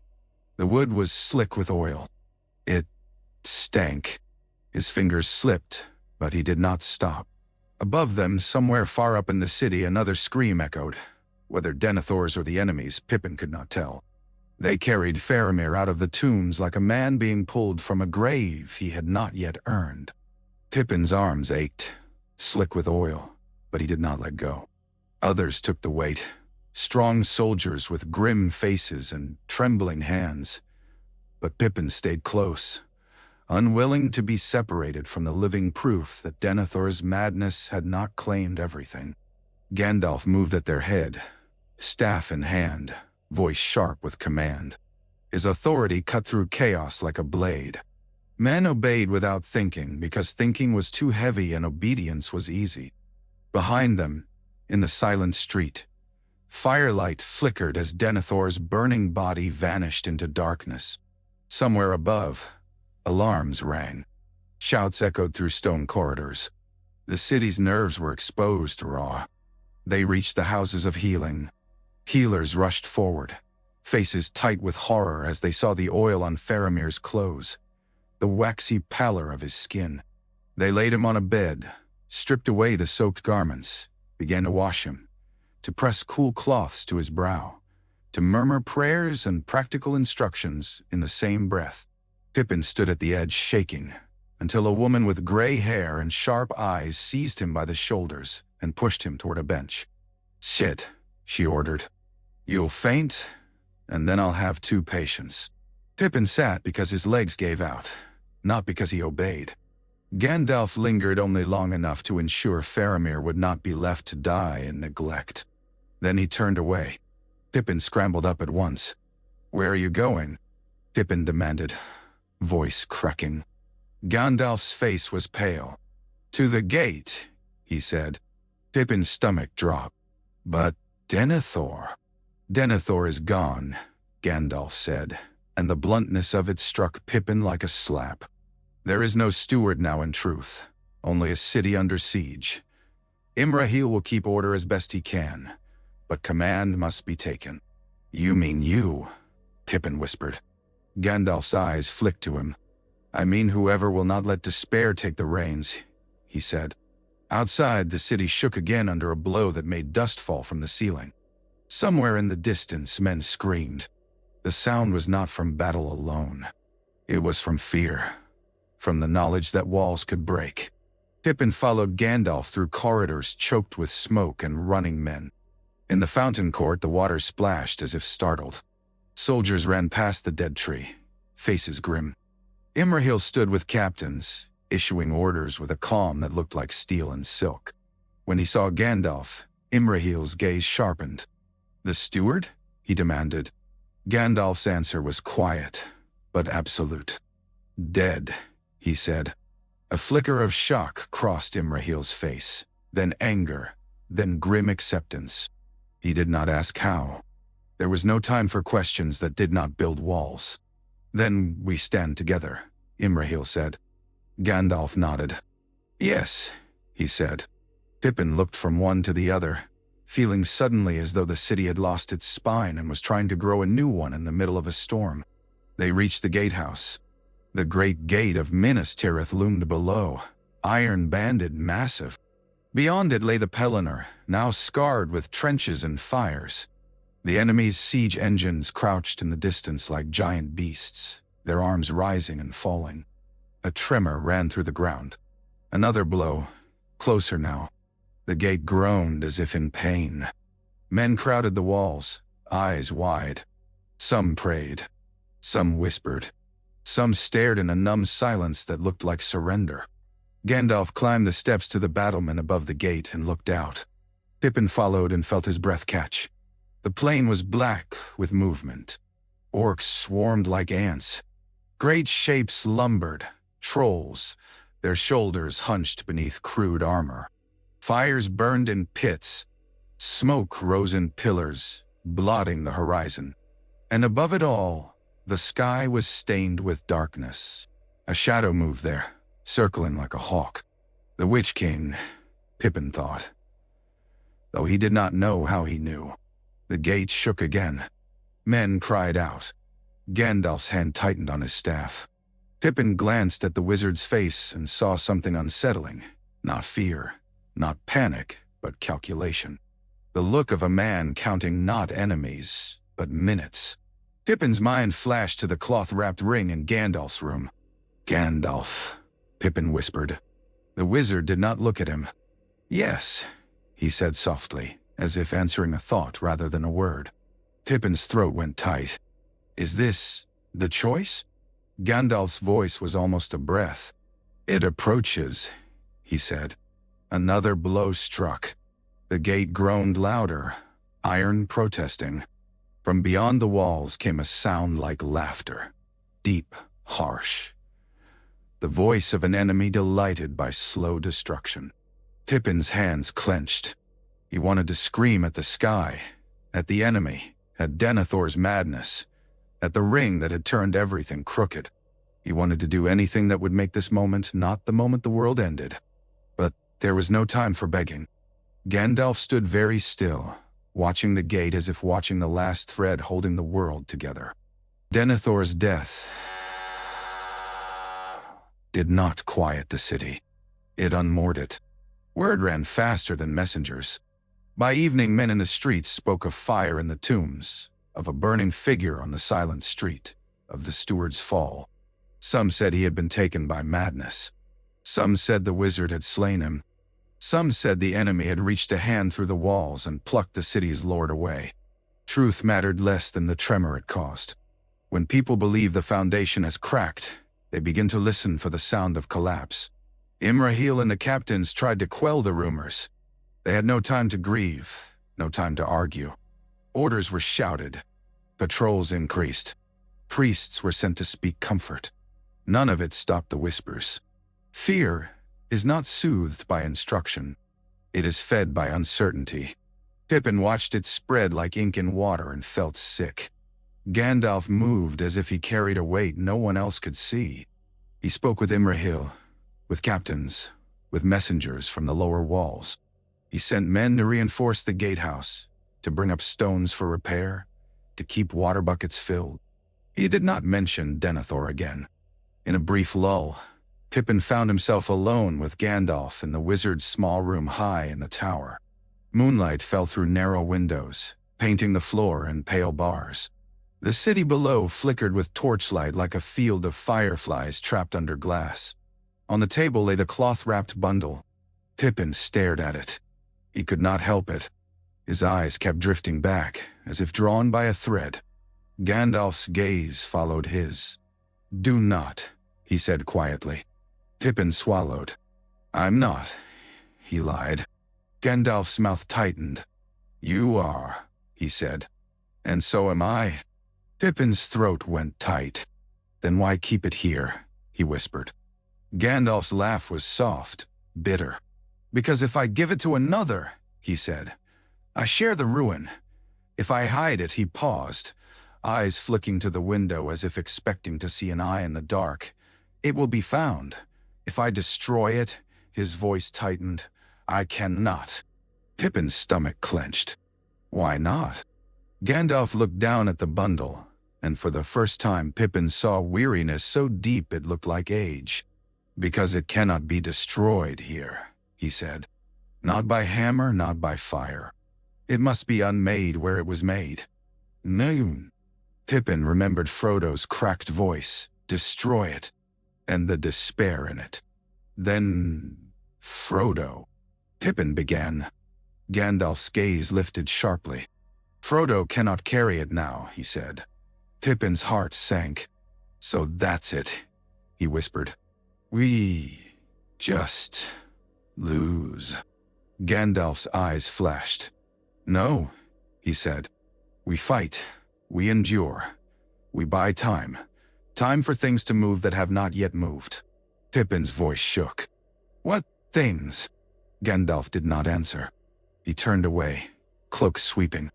He placed his hand on the window's stone frame, looking out toward the dark plain. In the distance, fires burned like red eyes. Pippin stood behind him, trembling. You're thinking about using it, he said before he could stop himself. Gandalf's shoulders stiffened. The silence that followed was thick as smoke. At last, Gandalf spoke, voice low. I have thought about it since the day I learned what it was, he said. Any mind that tells you it is not is lying, or is too small to understand the question. Pippin swallowed hard. And what do you think now? Gandalf's hand tightened on the stone. I think, he said, that if it is used, it will be used here.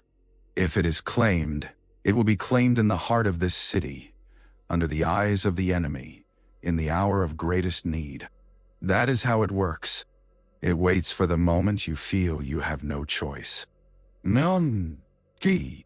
Pippin's voice cracked. And do we have a choice? Gandalf's head bowed slightly. Yes, he said.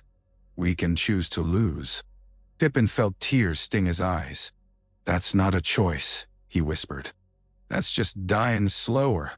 Gandalf turned then, and in his face Pippin saw something terrible.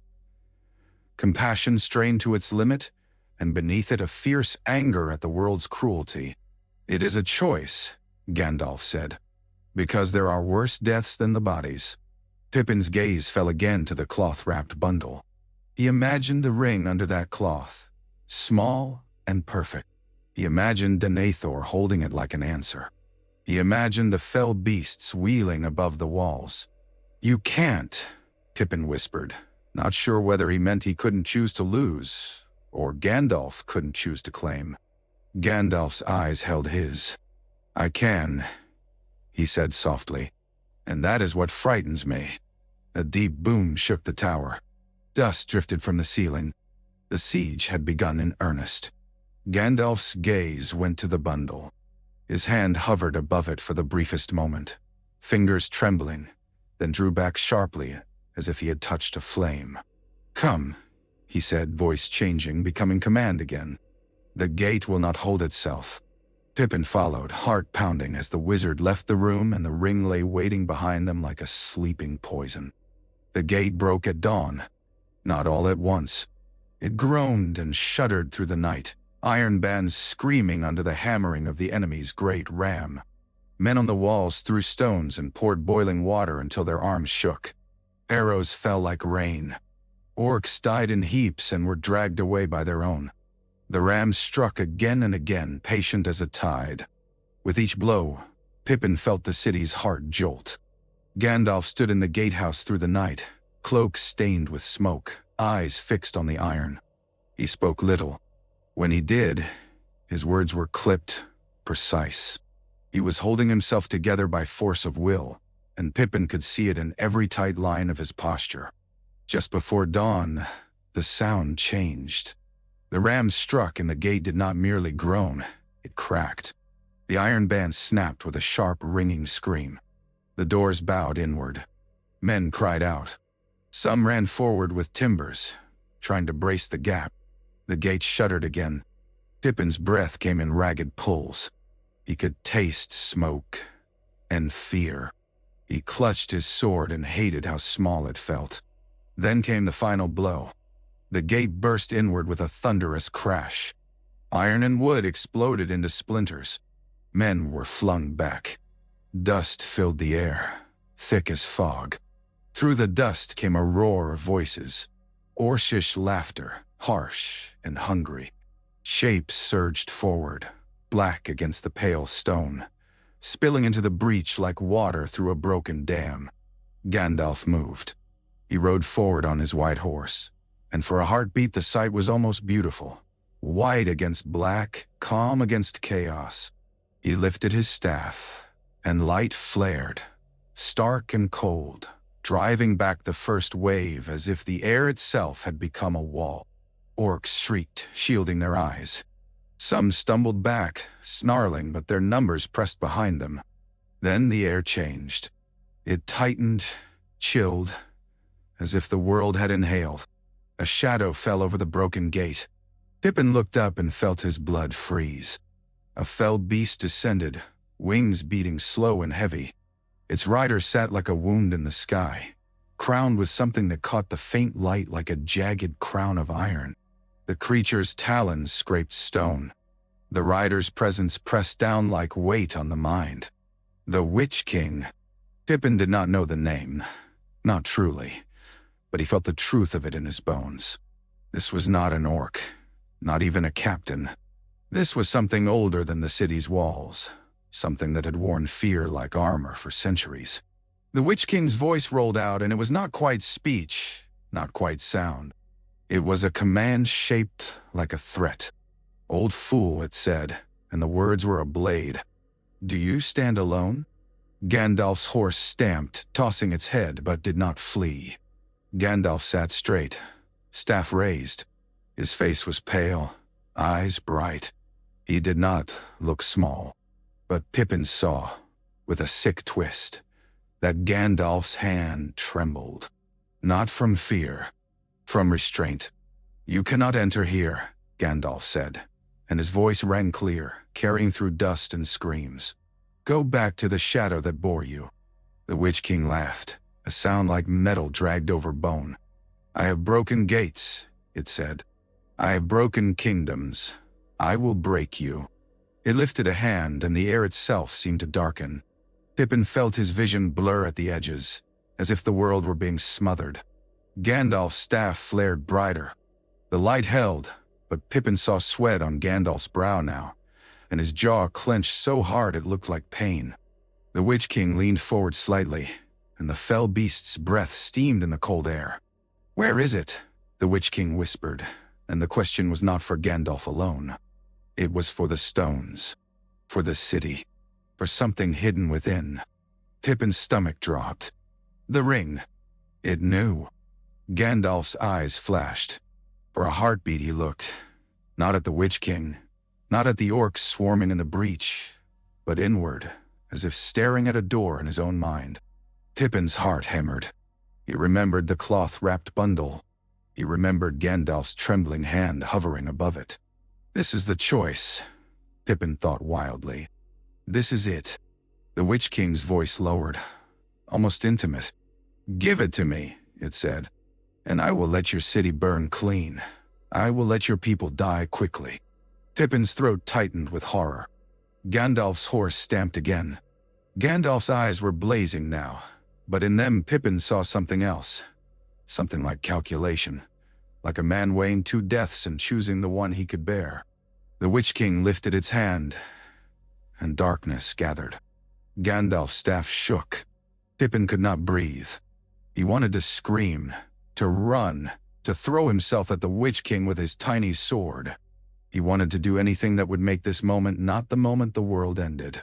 And in that heartbeat, before the darkness fell, Gandalf's gaze went past the Witch King, past the broken gate, to the city behind him, to the people, to the dead tree, to the rooms where Frodo and Sam were held. Pippin saw Gandalf's face change, not to joy, not to triumph, but to a terrible decision. Gandalf's hand moved. It was not hurried. It was not panicked. It was deliberate, like a man drawing a blade he has sworn never to use. From within his cloak he drew the cloth-wrapped bundle. Pippin's heart stopped. Gandalf did not look down. He did not allow himself the weakness of seeing it as an object. He unwrapped the cloth with one swift motion, and the ring caught the thin dawn light like a spark. For a heartbeat it looked harmless. Ridiculous. A child's trinket. Then Pippin felt it. The air tightened. The world narrowed. Every heartbeat in every chest in the gatehouse seemed to pause, as if listening. The Witch King's head tilted, and for the first time there was something like uncertainty in its stillness. Gandalf lifted the ring. His fingers were steady now. The trembling had stopped as if a battle inside him had ended not with victory, but with surrender. "No," Gandalf said, and his voice was not to the Witch King alone. It was to the ring, to himself, to fate. "Not to you." He slipped it onto his finger. The moment the gold touched skin, Pippin felt as if the world lurched. It was not a flash of light. It was a shift of weight, a change in the air's taste. The sound of the battle, Orcish shrieks, men's cries, the grinding of stone, fell away as if muffled by deep water. For a heartbeat, there was only Gandalf, standing in the broken gate like a pillar, and the ring gleaming on his hand like a tiny sun. Power moved through the air, and it was not brute force. It was will, shaped, sharpened, absolute. Gandalf's eyes blazed, not with madness, with clarity so fierce it was terrifying. "I claim you," he said, and his voice rolled out through the gatehouse like thunder. "Not for myself. For this city. For the living. For the ending of fear." "None," the ring answered. Pippin could not have said how. There was no voice he heard with his ears. But something responded, something ancient and eager, like a lock turning for the first time in long years. Gandalf straightened, and in that motion he seemed taller, not in body but in presence. The air around him shimmered faintly, as if light itself had become a garment. The white of his cloak looked sharper, almost painful to look at, and the shadows in the gatehouse drew back as if pushed. The Witch King recoiled. It was small, almost imperceptible. A shift in posture, a tightening of the fell beast's wings. But it was enough to make Pippin's breath catch. The terror that had pressed on his mind like weight suddenly hesitated. Gandalf lifted his ringed hand. "Be still," he said. The words were quiet. They were not shouted. They were command, pure and simple.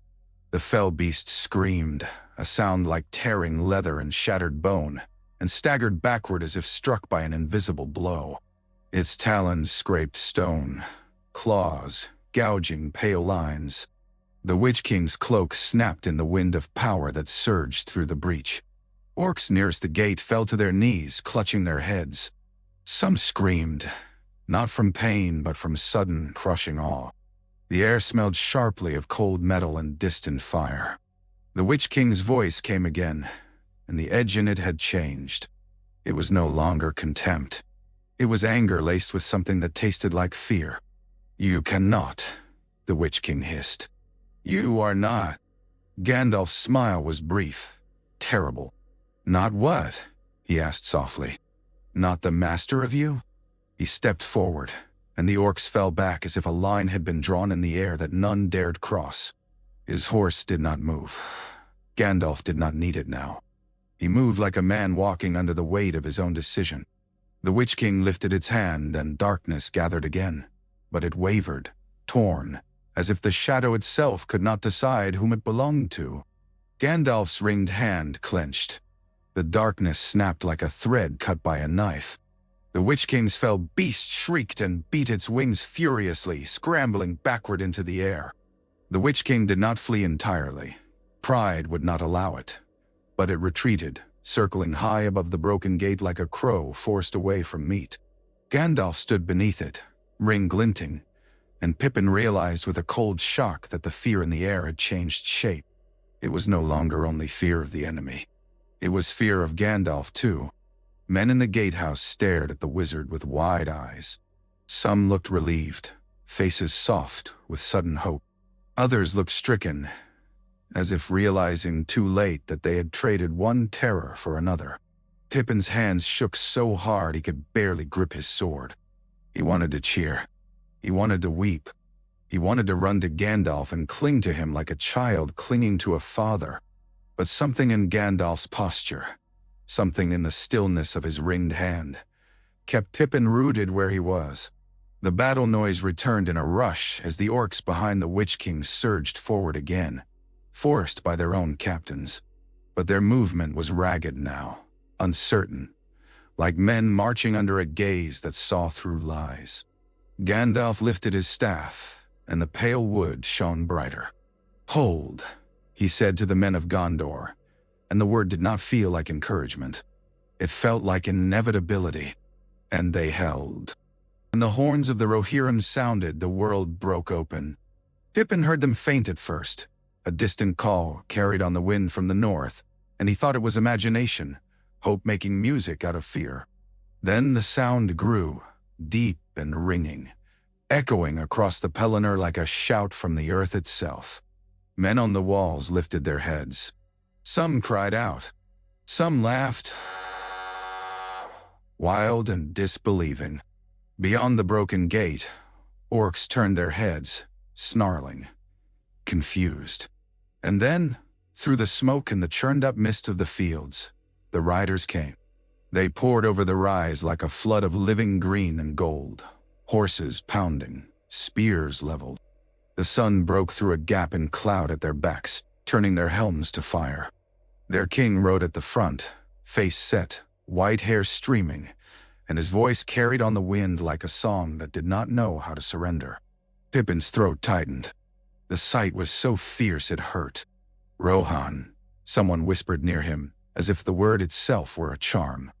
Gandalf stood on the battlement above the gate, watching. The ring was still on his hand. It caught the sun's pale light and threw it back in a small, sharp glint. Pippin glanced at it and felt a shiver.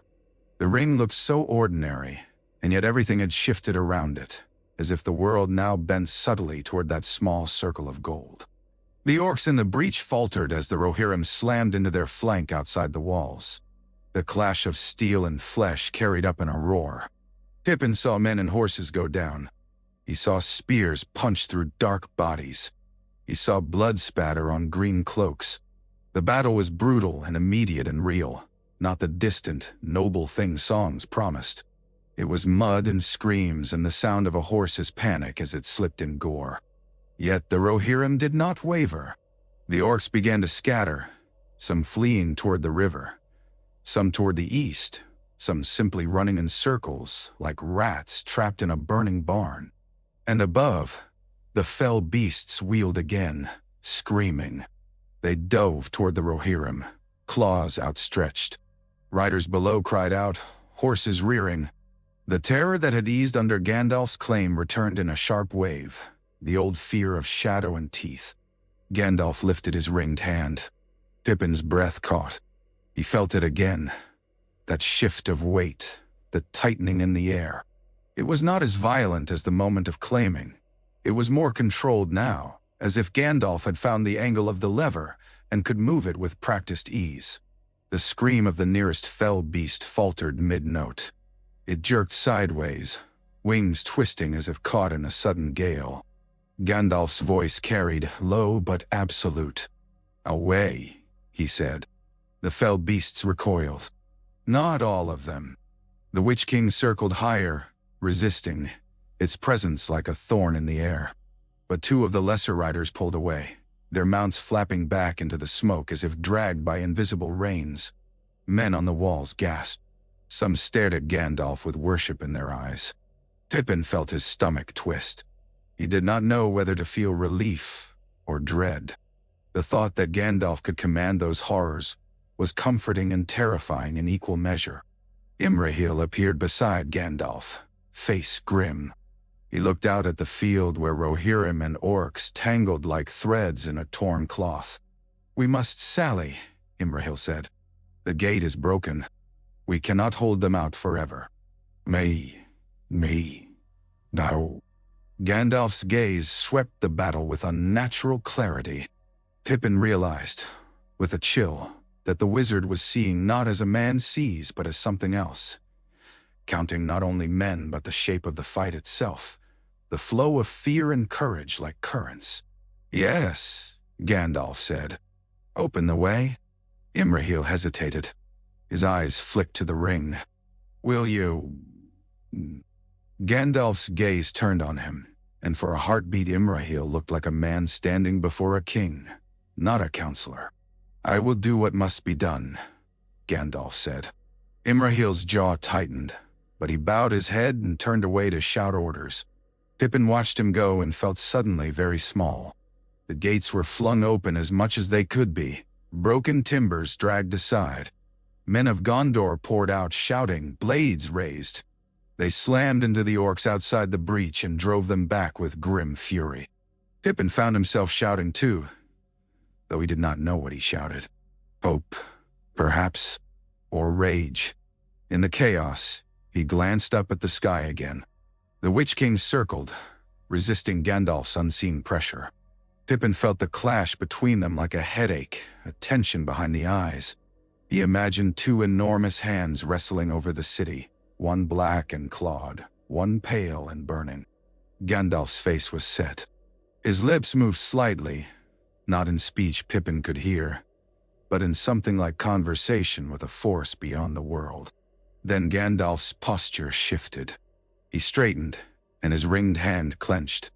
The Witch King's fell beast screamed and banked sharply away, retreating into the thickest smoke. Men on the walls cheered. Pippin did not. He stared at Gandalf and wondered what it had cost, and what it would cost again the next time the wizard chose command over pleading. The day turned into a blur of violence. Pippin ran until his lungs burned. He carried water to men whose mouths were too dry to curse. He dragged a wounded soldier out of the path of a stampeding horse and felt the man's blood soak his sleeves.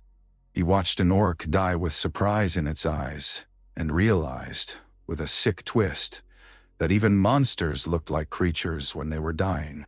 Gandalf was everywhere. Not in the way of a man running from place to place, but in the way of a presence that seemed to stretch across the field. He rode out among the men of Gondor when the breach threatened to collapse, his staff shining like a shard of winter's sun. He raised his hand and the air tightened, and the Nazgûl's swoops faltered. He spoke and captains turned their troops as if pulled by unseen strings. At first it looked like leadership, desperate, necessary. But as the hours dragged on, Pippin began to see something else. Men did not merely obey Gandalf. They moved with a strange unity, their fear channeled into straight lines. They did not hesitate. They did not argue. When Gandalf gestured, they turned. When he spoke, they answered as one. Even wounded men dragged themselves up, eyes glassy, as if the wizard's will had hooked into their spines and pulled. It was effective. It was terrifying. Pippin caught sight of an old soldier near the gatehouse, a man with a scarred face and tired eyes. Earlier, that man had been trembling. Now he stood with spear raised, mouth open in a grin too wide. "For the White," he shouted, and Pippin did not know whether he meant the city or the wizard. The battle shifted again when new enemies arrived, great beasts lumbering from the south, tusked and towering, carrying men on their backs who hurled spears and screamed in strange tongues. Pippin heard someone gasp the word, Mumakil, and realized with a cold twist that the world contained more horrors than he had ever imagined. Horses balked at the sight. Riders screamed. A Mumak crushed an orc beneath its foot without slowing, then swung its trunk and sent a man flying like a doll. Pippin froze, nausea rising. Gandalf rode toward the beast. Pippin expected fire, lightning, some spell like the stories children tell. Instead, Gandalf raised his ringed hand, palm outward, and his voice carried, clear, calm, absolute. "Kneel," he said. The Mumak did not kneel. It was an animal, driven and terrified, and command alone could not bend its flesh. But the men atop it, men with dark faces painted in war markings, stiffened as if struck by an invisible blow. Their spears wavered. Their eyes went wide. Some dropped their weapons. Some clutched their heads. One man fell from the howdah screaming, not from the fall but from whatever had seized his mind. The Mumak stumbled, confused by the sudden loss of its rider's control, and veered away, trampling orcs and men alike in its panic. Pippin's breath came in ragged pulls. He stared at Gandalf, at the ring, and felt cold wash through him. This is what it means, he thought. This is what Frodo carried. Not a sword, not a tool. A hand on the mind. Above, the sky darkened again. The Witch King returned, screaming defiance. Its fell beast dove toward Gandalf, claws outstretched, as if determined to tear the ring from his hand with teeth. Gandalf looked up. For a heartbeat, Pippin saw something in his face that might once have been fear. Then it hardened into something else, anger sharpened by certainty. Gandalf lifted his hand. The Witch King's dive faltered as if the air itself had become thick. The fell beast's wings beat frantically, but it slowed, suspended in an invisible grip. The Witch King's cloak snapped like a flag in a storm. Pippin felt the pressure in his skull again, the sensation of two immense wills grinding against each other. His vision blurred at the edges. The Witch King screamed words in a tongue Pippin could not understand, and the sound made his teeth ache. Darkness gathered around it like armor. Gandalf's voice answered, quiet and cold. "You are bound," he said, "and I hold the bond." The Witch King jerked, as if yanked by a chain. For a heartbeat, Pippin thought Gandalf might pull the Nazgûl down, might crush it, might end it. The temptation hung in the air like the smell of blood. Men on the field looked up, faces twisted with awe. Then Gandalf released. The Witch King shot upward, escaping with a scream of rage, retreating into the smoke. Pippin's knees buckled. He grabbed a broken spear to steady himself, panting. He looked around at the field, at the bodies, the mud, the shattered banners. He saw men of Gondor and Rohan fighting side by side, driven by hope and fury and something else. A strange, almost religious obedience to the white-cloaked figure moving among them like a living flame. Pippin's throat went tight. He remembered Gandalf's words. There are worse deaths than the bodies. He wondered, with sudden dread, whether the city could win this battle and still lose what made it worth saving. When the screaming in the sky finally quieted and the surge at the broken gate eased, Pippin found himself trembling with exhaustion, so deep it felt like sickness. He stumbled back up into the city with the survivors, boots slipping on blood-slick stone. The streets smelled of smoke and sweat and fear. Women moved among the wounded with buckets and cloths, faces grim. Children were nowhere to be seen, hidden away like precious things. Gandalf did not collapse. He did not even slow. He moved through the city like a man who had decided sleep was a luxury he could no longer afford. In the late afternoon, when the light had turned thin and cold, Gandalf turned toward the lower levels of the citadel. Pippin followed because he could not stop himself. He felt as if he were tethered to Gandalf now, not by oath but by the terrifying knowledge that everything depended on what the wizard did next. They reached the cells. The guards there looked uneasy. One started to bar the way, then stopped, eyes flicking to Gandalf's hand. The ring caught the torchlight. The guard swallowed and stepped aside without a word. Pippin's stomach twisted. He realized with a chill that Gandalf no longer needed to argue. He did not need to persuade. The ring did that for him, quietly, efficiently, by making resistance feel foolish. The cell door opened. Frodo stood when he saw them, movement stiff and cautious. Sam rose more quickly, placing himself between Frodo and the door out of habit. Both looked thinner than before, as if captivity had eaten not only food but hope. Their eyes went first to Gandalf's face, and then to his hand. Frodo's breath hitched. Sam's expression tightened. Gandalf stepped inside. His presence filled the small room like smoke fills a closed space, inevitable, undeniable. "Frodo," Gandalf said, voice calm. Frodo's mouth opened, but no words came at first. His gaze was fixed on the ring. His eyes were wide, shining with a mixture of horror and something like relief so painful it looked like grief. "You," Frodo whispered at last. "You took it." Gandalf's gaze held his. "Yes," he said. Sam's voice was rough. "You promised," he spat. "You said, I promised I would stop Denethor." Gandalf said quietly, "I did." Sam's hands clenched into fists.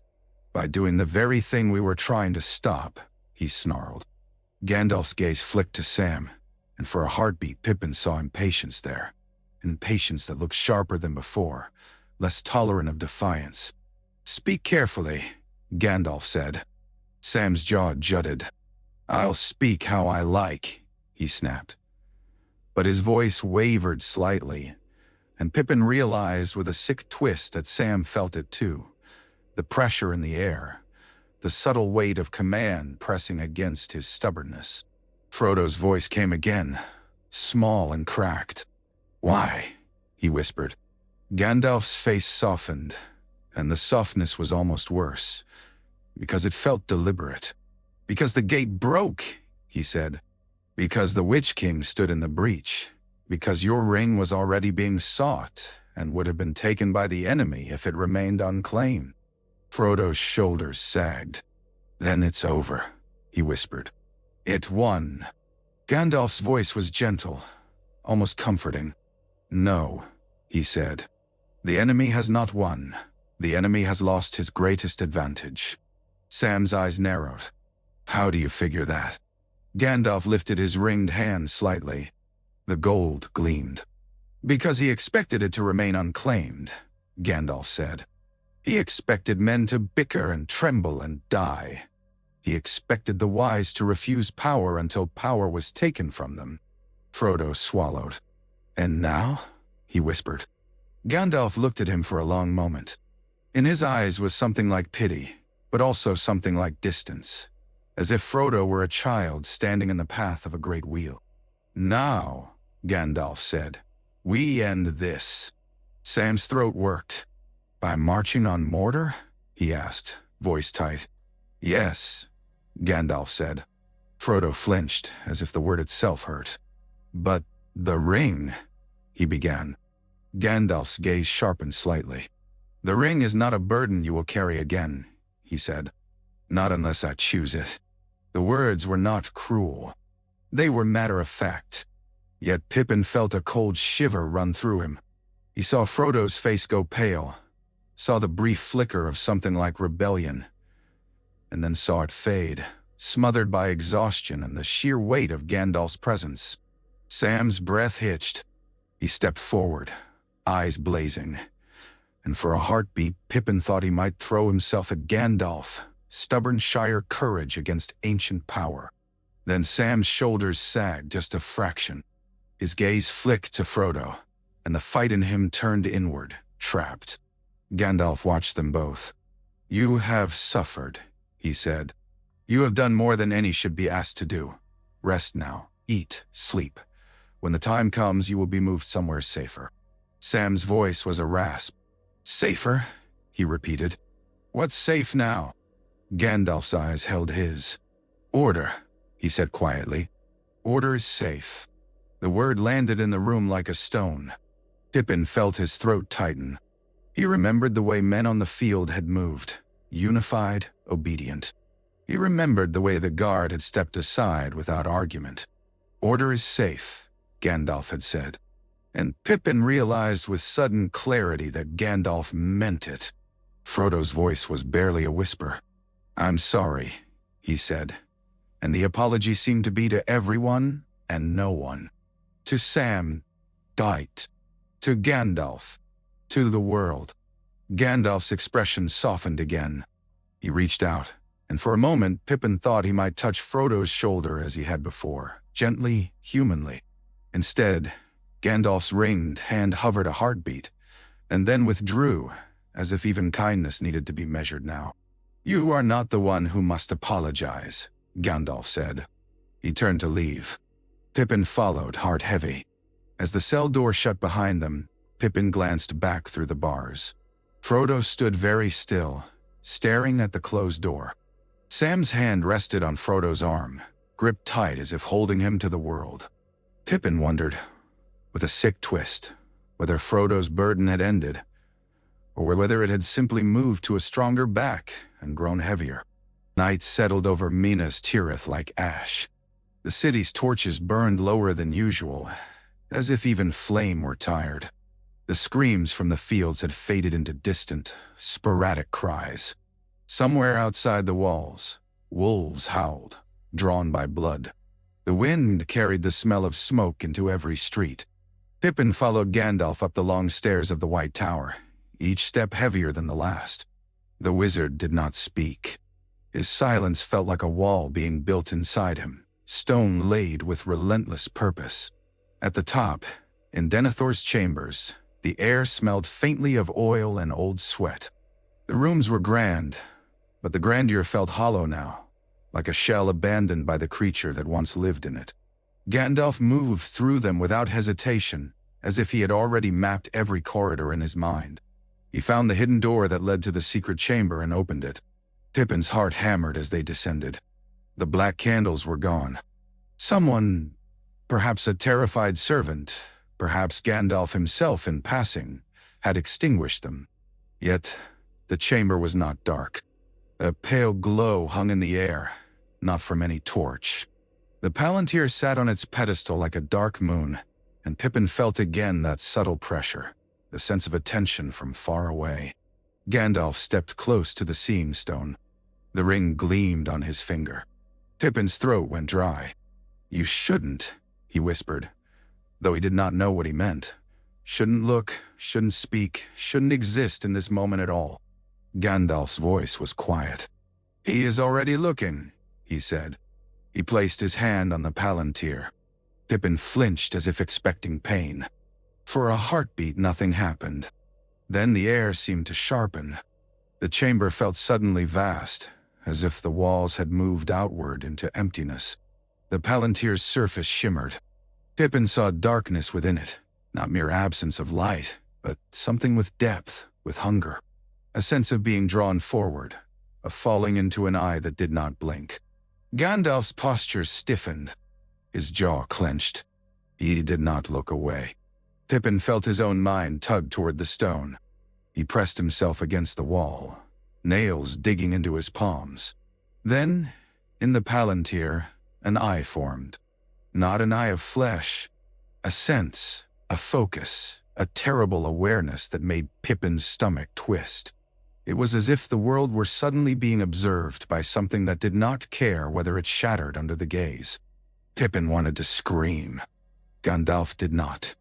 "Enough," Gandalf said softly, and the word was not plea. It was command. The eye's focus tightened. The pressure in the room became immense. Pippin's vision blurred. And then, through the darkness, another image flickered. Unexpected, like a shard of light. A shore under storm clouds. Waves crashing against black rocks. A man standing with a broken sword reforged. No, Pippin realized with a jolt, the sword itself was not clear, only the posture, the presence. The man's face was stern, eyes bright with determination. Behind him stood gray-clad rangers, cloaks whipping in the wind like banners. Aragorn. Pippin's breath caught. He had never met Aragorn, but he had heard the name, had heard it spoken like a hope and like a threat. He saw the man's gaze lift, as if looking back through the stone. For a heartbeat, Pippin felt as if Aragorn could see him. Then the image shifted, and the darkness surged again, swallowing the shore, swallowing everything. A voice pressed into the chamber, not sound, but thought shaped into menace. Mind. Pippin's knees buckled. He slid down the wall, panting, trying not to vomit. Gandalf's ringed hand tightened on the stone. His eyes blazed, reflecting pale light. He looked like a statue carved out of defiance. "No," Gandalf said, voice low and cold. "Not yours." The pressure increased. Pippin felt his skull throb. He could barely breathe. Then Gandalf's voice rose, not in volume, but in force. "You will see what I allow," he said. The Palantír shuddered, or Pippin thought it did. The darkness in its depths wavered like smoke in wind. The sense of the eye's focus faltered, as if surprised. Pippin stared at Gandalf, shaking.